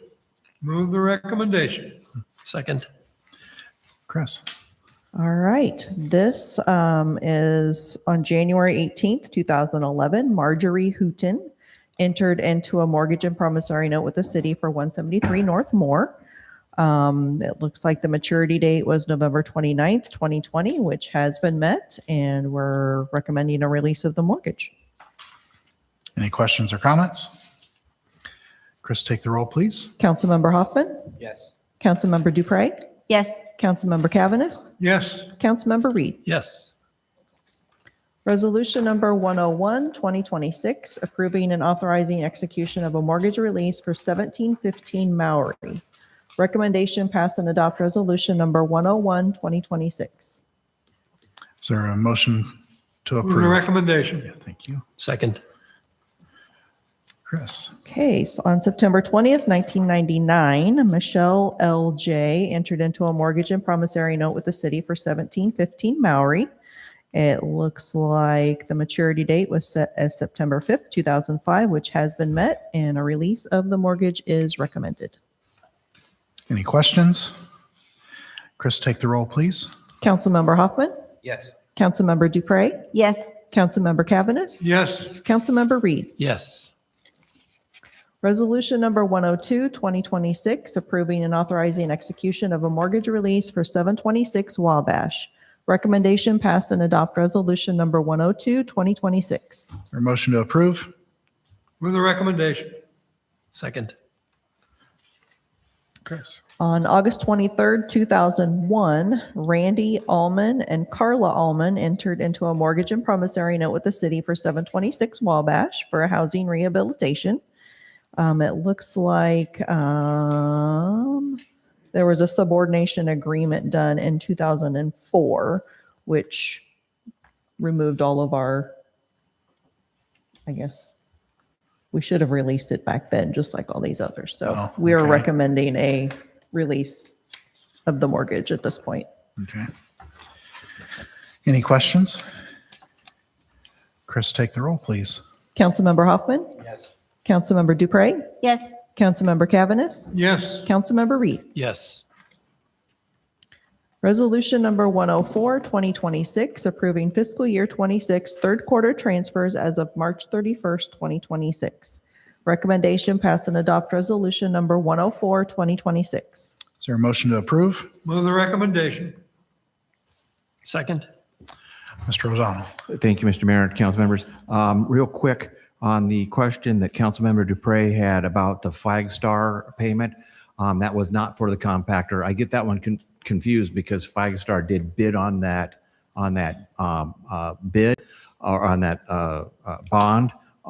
This is actually for the 2025 issuance that funded the fiscal year 26 capital improvements. And that is our one and only payment for the year. We did not make a mid-year payment because we received the funds, I believe, in August of 2025. So that is the interest payment only for the time from when we received the funds until now. So that's So we don't have to make a principal payment? We just. not this year, I not this see. year, because of the timing. So, but that's what that is. Okay, thank you. Okay. The third quarter interfund transfers for fiscal year 26 are attached. All transfers must be approved by the city council. Any questions on the transfers? I have a question. Sure, So I'm still learning these accounts. sure. So when you take it out of like the 0059, that's a franchise fee account, right? Correct. That's the franchise fund. And Yeah. then it goes into, transfers into a general fund account? Correct. And then what happens? Then it adds to the bottom line of the revenues for the general fund. Okay, and then you can put it wherever? Well, what it is because the general fund has multiple different expenditures, multiple different departments. What we do is the franchise fees are designated to offset the cost of public safety. Public safety exceeds the actual total of the franchise fees, so it pays for those things. And again, public safety exceeds the amount of the franchise fees. So it goes into the pot to help meet those needs. Okay. Thank you. Yep. Any other questions or comments? Chris, take the roll, please. Councilmember Hoffman, Yes. Councilmember Dupre, Yes. Councilmember Cavaness, Yes. Councilmember Reed. Yes. Resolution number 105, 2026, adopting revised peddler transient merchant permit fees effective July 1, 2026 for the city clerk's office.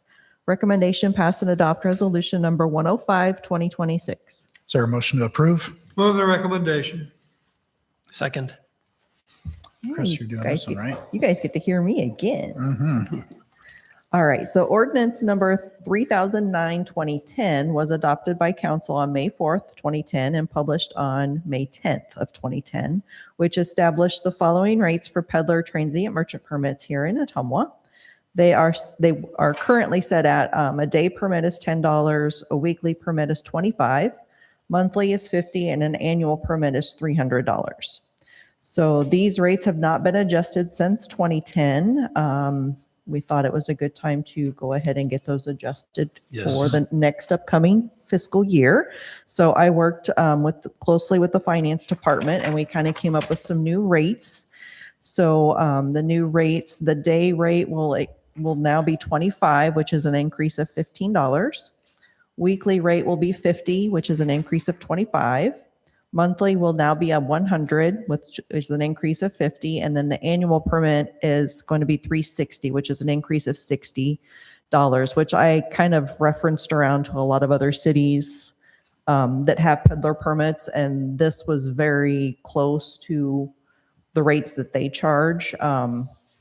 Most of them have even a higher annual rate than what we do, but this will at least kind of get us with some more, money coming in to kind of help with the deficit. So, and according to our code, we can set these rates by resolution. So if we look at these rates and assess them and it doesn't work for our community, we can always change those at some point. So these will go into effect July 1, 2026. And I did include the new applications in here with the new rates. So if anybody, those will be put on our website closer to July 1. So Chris, would you tell me again what the annual rate is?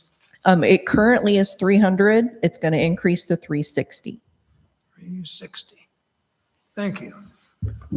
I think it's great to keep up with that because that's just costing us money if we let those things get too far out of date.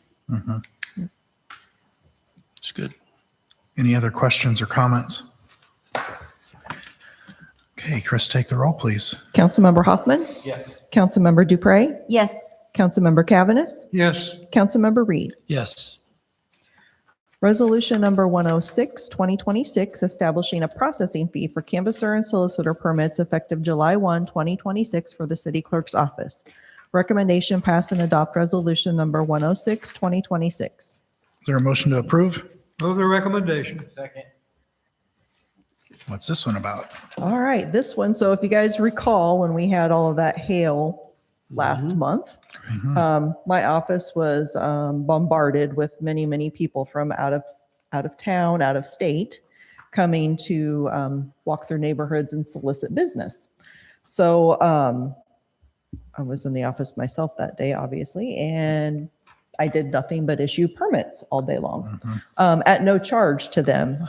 So this is another one that I did research and look at other cities to see kind of what they charge. But we do have a recommendation, or in our code, it states that the city clerk may charge a fee of not more than $10 per applicant to cover the cost of processing.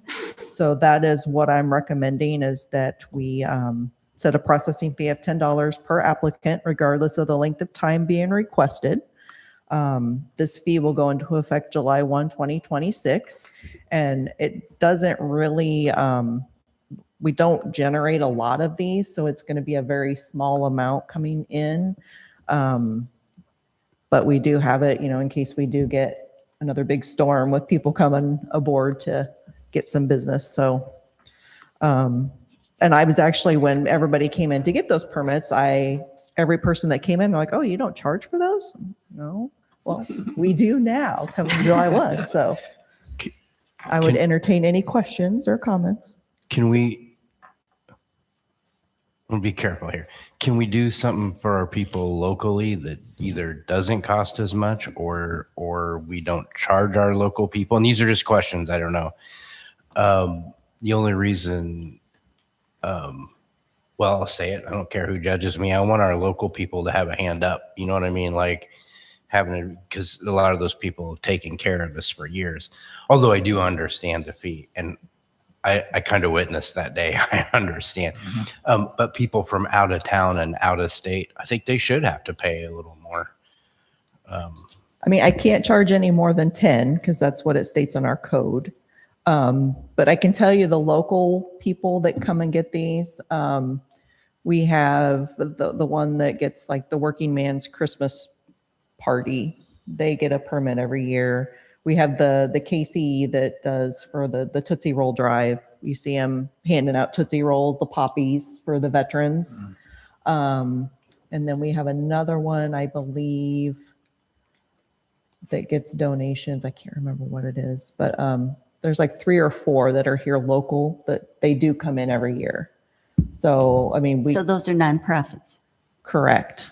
So we could set it to only charge those that are for profit. Yeah. That are Yeah, businesses. and then like even I'm talking even about the like let's take that storm for example. Like maybe our local contractors get a break, you know what I mean?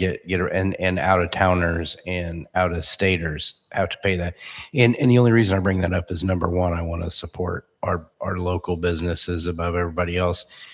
And number two, I don't think it's not dependent. You know what I mean? Like that money's not gonna make or break. Correct. And I do like the idea you guys had about the nonprofits, like for Veterans Day and all that. I think you can look at classifications, not for profit, for profit. I don't know if you can necessarily look at local, non-local. Yeah, if maybe someone lives here, but they don't have their business here, or vice versa. And that may be a little bit more into a discriminatory than by classification. I think most of the in-town roofers, siders, they already had their client base and just used Facebook and called around. Because I could specify, I could amend the resolution and I could present a new resolution for you that states, any nonprofit organizations, there would be no charge. But the ones that are for profit could be at the $10 processing fee, if that's council's appetite. Like that. That's a nice meet in the middle. Yeah. Like that. Sorry, Chris. Well, that's okay. So do you want me to, would you want to approve this with that change? I think that would be the easiest. Okay. Yeah, you'd need a motion to So we amend. make a motion Yeah, motion to amend. to amend it with nonprofit versus profit. Okay. Nonprofit being not charged the $10, and then Did you just So the motion that? is nonprofit I would be second. free of charge and for-profit would be the $10. right. Second that. There's a second. They stole your thunder down there, Councilman Hoffman. I was ready to second something, and everybody. Jumped on it.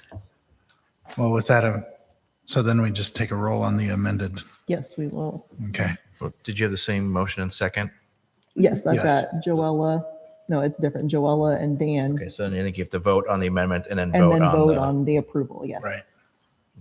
so 2 votes. First So we're voting on the amendment first. Okay. You guys ready? Yes. Chris, take it. Councilmember Hoffman. Yes. Councilmember Dupre. Yes. Councilmember Cavaness. Yes. Councilmember Reed. Yes. And then now we're going to vote on the original motion and second to approve the resolution as Correct. amended. Yes. Councilmember Hoffman. Yes. Councilmember Dupre. Yes. Councilmember Cavaness. Yes. Councilmember Reed. Yes. Thank you. All right. Resolution number 108, 2026, recognize the established fees for the tree surgeons in the city of Ottumwa. Recommendation pass and adopt resolution number 108, 2026. Is there a motion to approve? Move the recommendation. Second. Okay, this one is not amending anything. It's just bringing this, so we actually have a documented amount for this. Ordinance number 300, 2009 amended the municipal code by repealing sections 3413 and 3414 of the tree surgeon ordinance. The Ottumwa Parks Advisory Board recommended adjusting the fees for tree surgeons to reflect $25 for an individual and $50 for a corporation. And that was back in 2009. Keep that in mind. The tree surgeon ordinance had not been updated since 1968. The city of Ottumwa recodified on November 21st, 2017 through ordinance number 3134, 2017, which provided in Article 2, Section 3441, that license fees for each license issued pursuant to the article shall be established by resolution. The tree surgeon license permit fee was overlooked when this occurred and needs to be identified by resolution now to reflect the correctly according to our current city code. So resolution number 108, 2026 confirms the license fee for tree surgeons as $25 for an individual and $50 for a corporation. So The we're not tree making, surgeon is just anyone that cuts trees or trims trees. Yes. we're not making any change. That too. I mean, per There's job. no change in that. No, it's just recognizing it, making it so it's in our resolutions because it was missed when we recodified. Okay. Any other questions? Chris, take the roll, please. Councilmember Hoffman? Yes. Councilmember Dupre? Yes. Councilmember Cavanis? Yes. Councilmember Reed? Yes. Resolution number 109, 2026, adopting revised fees for the Parks and Recreation Department. Recommendation pass and adopt resolution number 109, 2026. Is there a motion to approve? Motion to approve. Second? Mr. Rathje. Thank you, Your Honor. Listed below are suggested fee increases for the Parks and Recreation Department. For the campground, we'd like to increase the daily rental fee from $20 per day to $22 per day and $25 per day for the new full hookup sites. For the clubhouse, we'd like to raise the daily rental fee from $150 per day to $300 per day and increase the deposit to $150. For the Sycamore Park shelter, we'd like to raise the daily rental fee from $50 per day to $100 per day. For Jimmy Jones, we'll go from $100 per day to $150 per day. The soccer fields, $20 per field per hour, increase that to $25 per field per hour. And for the small shelters, increase them from $35 per day to $50 per day. That would result in a total increase in revenue of $35,710. These fee increases were approved by the Ottumwa Parks Advisory Board at their meeting on May 12th, 2026. The additional revenue will help reduce the city of Ottumwa's budget deficit. Gene, your general or your total fund would be based on 100% useful occupancy of all those programs, right? Well, 100% compared to 2025. That's what I used as my figures was what was rented in 2025. Yes. Okay. And one more question. Mhm. Why did you feel it was necessary to double the rate for the railroad house from 150 to 300? Do you not rent it at all? It's been heavily rented on weekends almost ever since we opened it. Unfortunately, in certain situations, it's been trashed, and the parks employees have had to spend 3 hours on a Saturday or Sunday morning cleaning it, so the next group coming in that day could use it. And I won't go into detail on the things we found left behind, but it took a significant amount of cleaning. Do you ask them for a deposit? Yeah, there is a Rent it? deposit on the clubhouse also. So you have to clean it up, you keep the deposit. If they don't clean up, we do keep their deposit, yes. You know, you just got through telling me your personnel have to do a lot of cleanup after they leave, so Correct. I'm confused. Okay, I got two things, but although I agree with everything here, I always thought the clubhouse should be more expensive anyway. I think I said that. But I What- always thought it should be. And then the only other question I have is the soccer fields. I don't want to drive anybody away, but is that enough of an increase, you think? Or I think it is for the rest of this year. okay, Like you say, we don't want to lose drive any people customers. away, yeah, because it's getting well used and it's you hear nothing but good about those fields and everything over there. So Yes. And when When- you consider that's an hourly increase, so it adds up, for their tournament or whatever. When the clubhouse was owned by the Wapello County Historical Society, they actually charged an hourly rate, and it was not unusual to have a $300 day. Or what we would also do is split it and have hourly, and so you could have 2 events, but that made it more difficult. And you have to have the manpower to make sure that that person leaving has made it clean.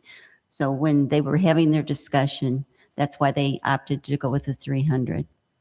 It was one of the other reasons. You know, you wouldn't go to like a hotel conference room or anywhere else and get something that nice for $300. Right. I mean, it's got a full kitchen. It's Yeah. Any other questions? I guess my comment makes me a tightwad.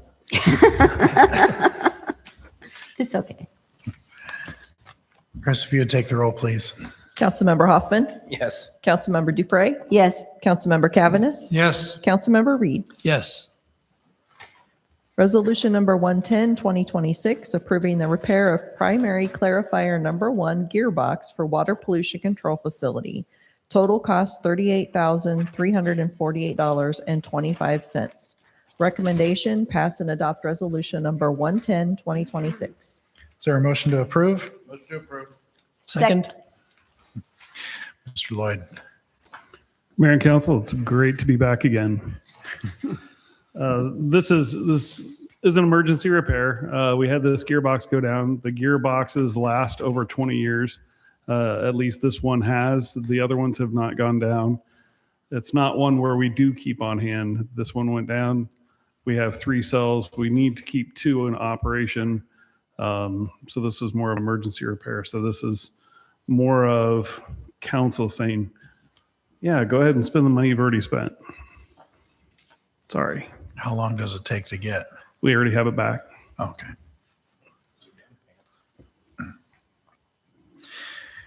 Not the way I like to do business, but you know.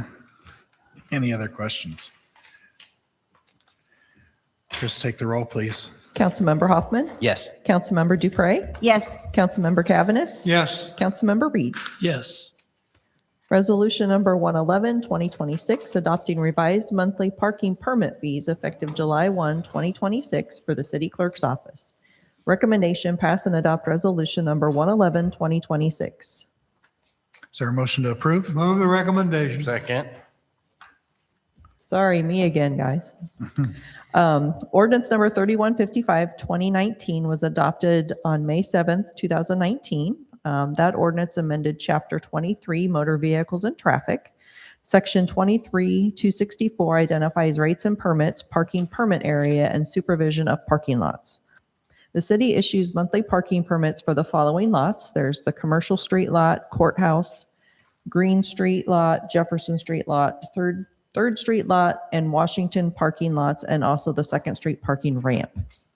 Monthly parking permits are sold at a rate set by resolution per month, per permit, and are payable through my office. The permitted spots are painted red, while the other spots that are the 4-hour time spaces are painted yellow or white. The current rate for these parking permits is $22 per month. Beginning July 1, 2026, I would recommend the rate to increase to $25. Purchasing multiple monthly parking permits at a time reduces the price per permit and is adjusted at the time of the purchase. Those will still remain in effect through my office. And the covered spaces in the Second Street lot will remain unchanged at $30 a month. This price increase does not affect the other parking permits provided by my office, which include bulk rate, daily, and residential permits, which are free. I would entertain any questions. You want to tell us what those rates are? For the one I just read? Please. Okay, the monthly, so it's going from $22 to $25 per month. I was thinking about the day rate and The day rate is The other- $1. So if you just know you're going to be in town and you need a parking spot, and those aren't the red painted spots either. Those are only eligible for the 4-hour time spots. The residential ones are free, and those are issued for 3 months at a time. So if anybody that lives downtown, this kind of coordinates with Main Street Ottumwa with the housing in the downtown area. You can come get 2 residential permits for 3 months at a time, and those are free.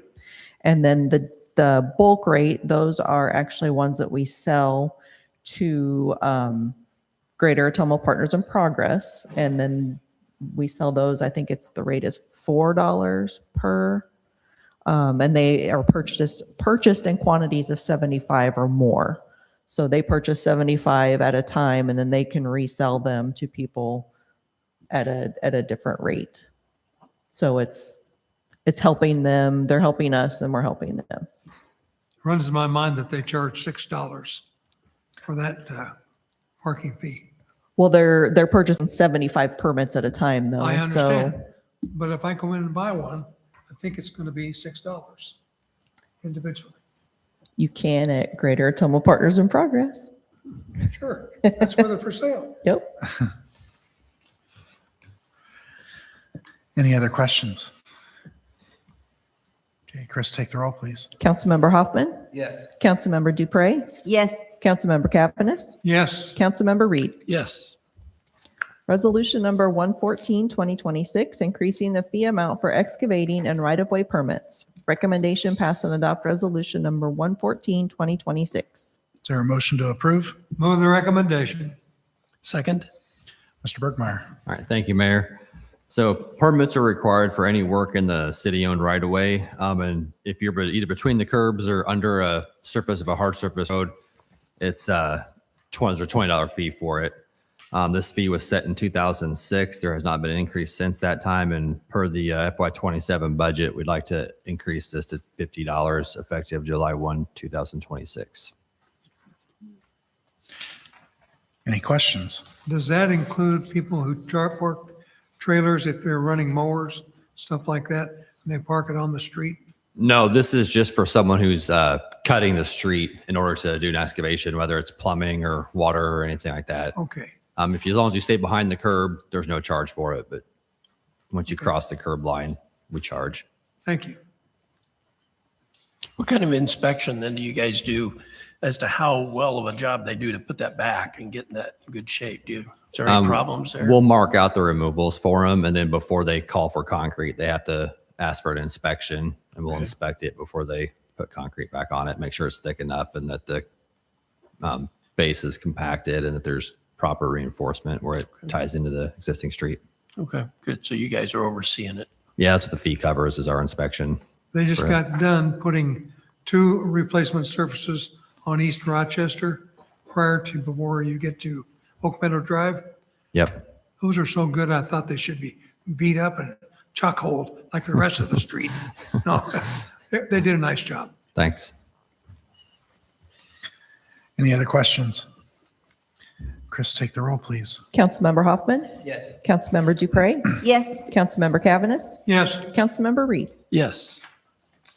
Resolution number 115, 2026, a resolution waiving certain special assessments on property located at 244 South Davis Street and 442 South Moore Street in support of an affordable housing development. Recommendation pass and adopt resolution number 115, 2026. Is there a motion to approve? move the recommendation. Second? Amal. Thank you, Your Honor. Rippling Waters has been a great partner, a great community partner for the city, helping us meet our community development goals by investing in existing neighborhoods. They do affordable housing. They do rehab housing, and they do infill development. And by doing that, they end up positively impacting neighborhoods and stabilizing neighborhoods, plus adding value. They're looking at, they hold a tax sale for 2 properties.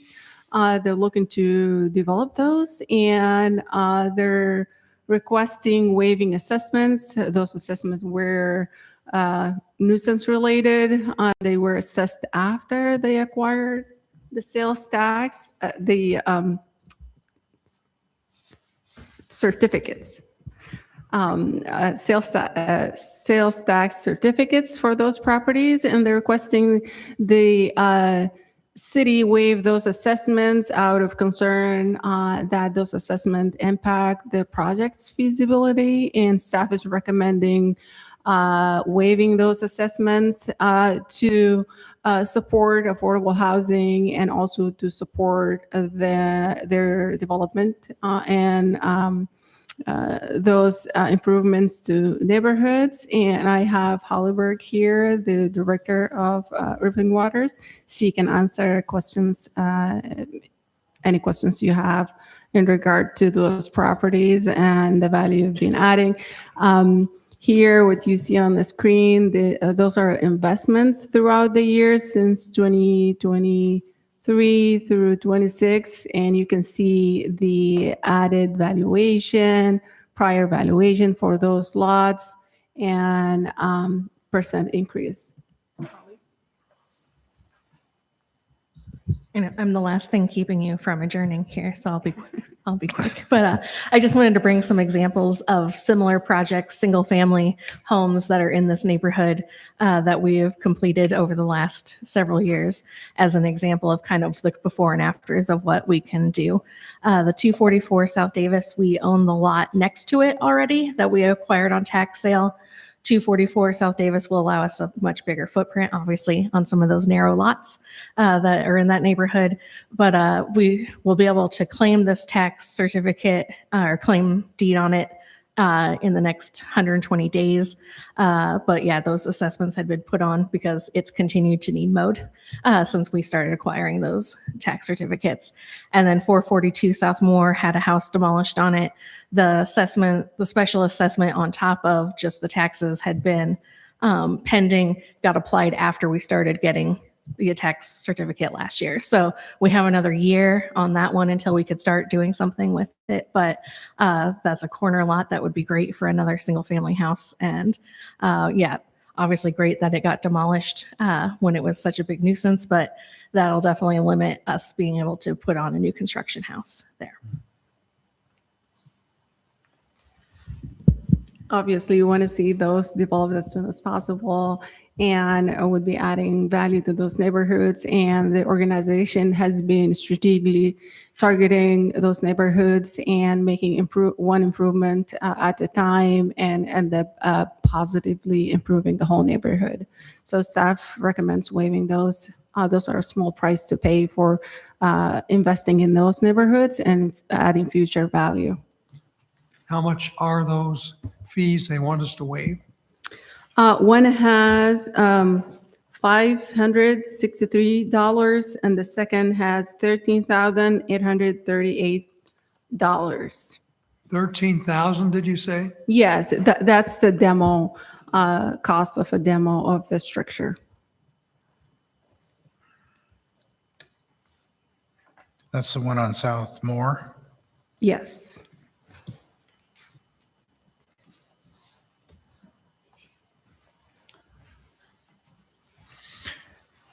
Any other questions or comments? Well, personally, I would go along with the $500.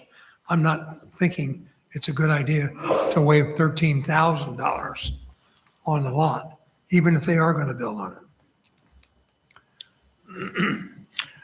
The problem is who you're going to get the 13,000 from, right? I mean, you guys still have already bought the lot or acquired the lot, correct?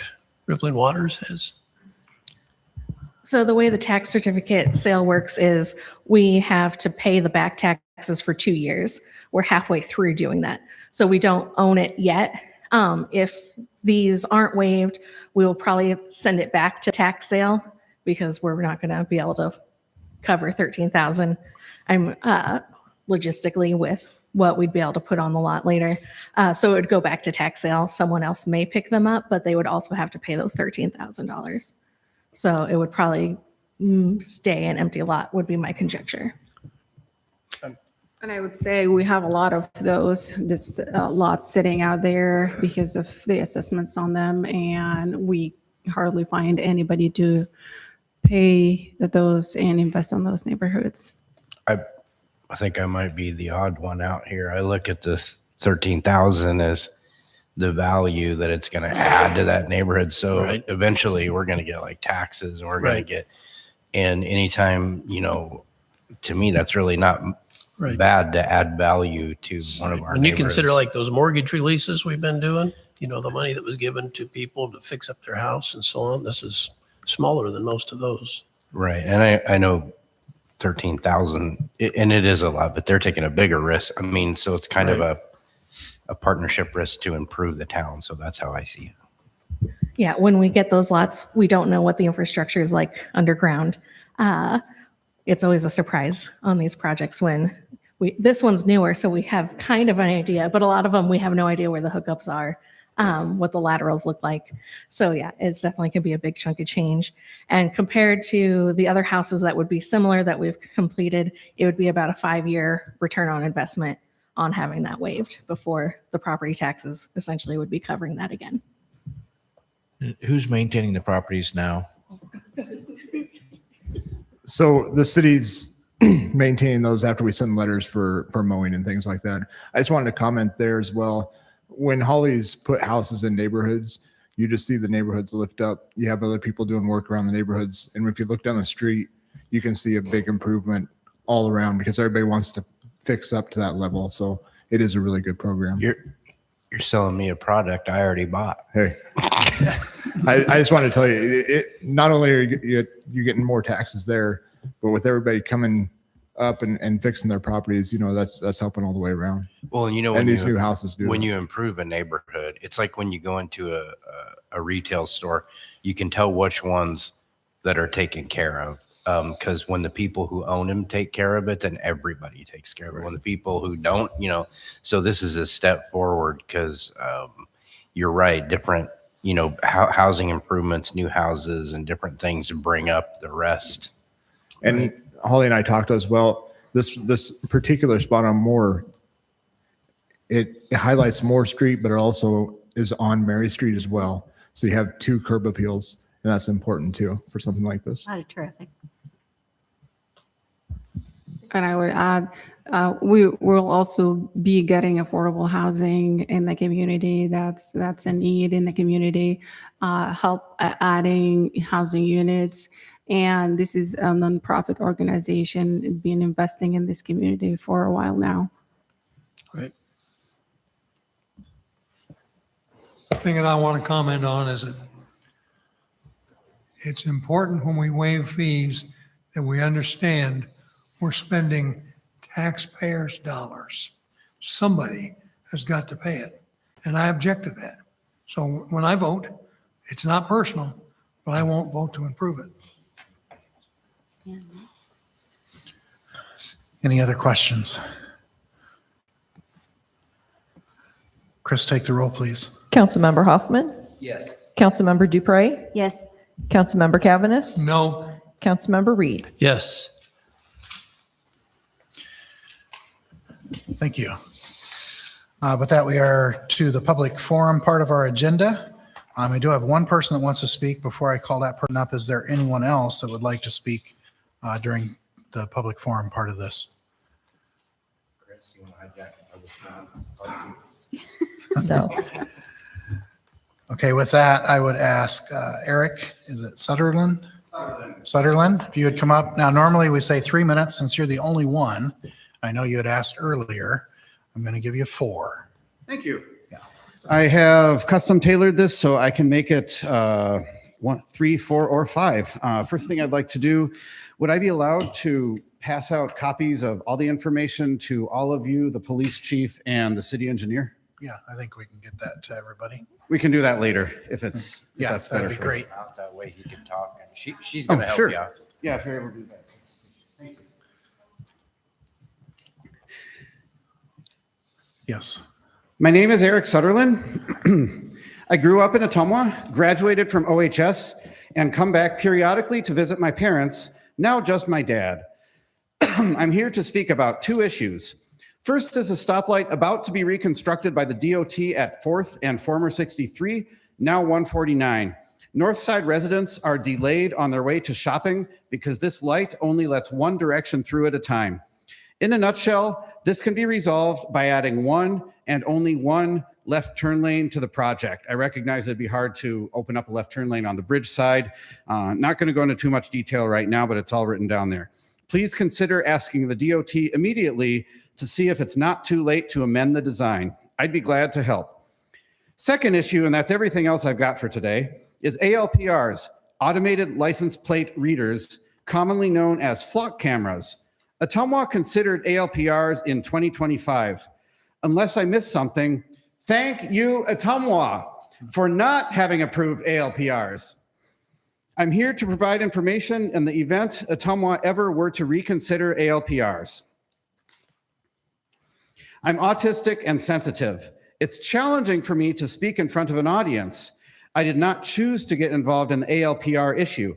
It chose me through a specific sequence of events, starting with my own incident where I personally was victimized by ALPR abuse. Imagine a group of 5 police officers accusing you 3 times in a row of stealing the car that you have had free and clear title to for over a year. Flock Safety has started hiring lobbyists to promote their product at council meetings. Flock is financed by about $1 billion from prominent venture capital firms.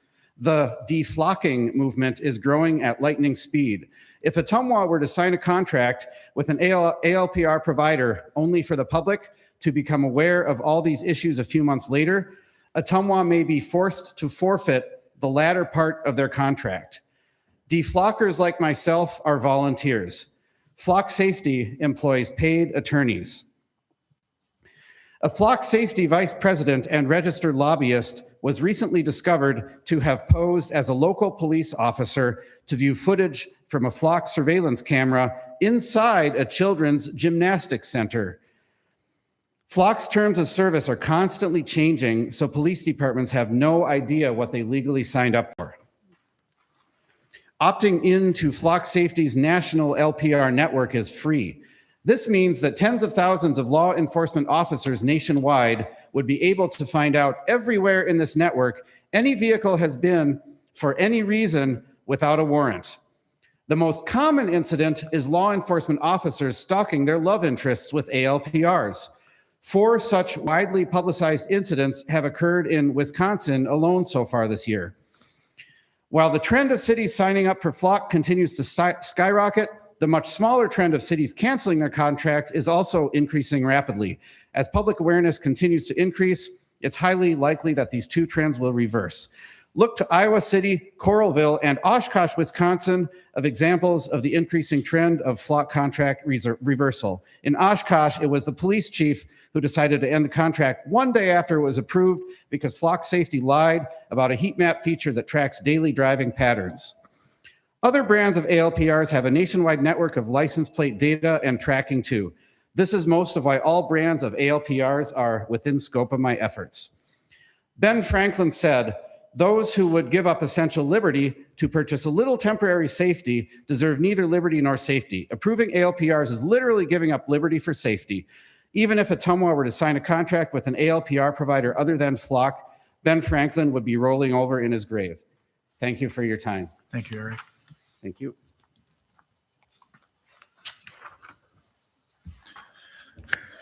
With that, I'd open it up for anything council has for the public.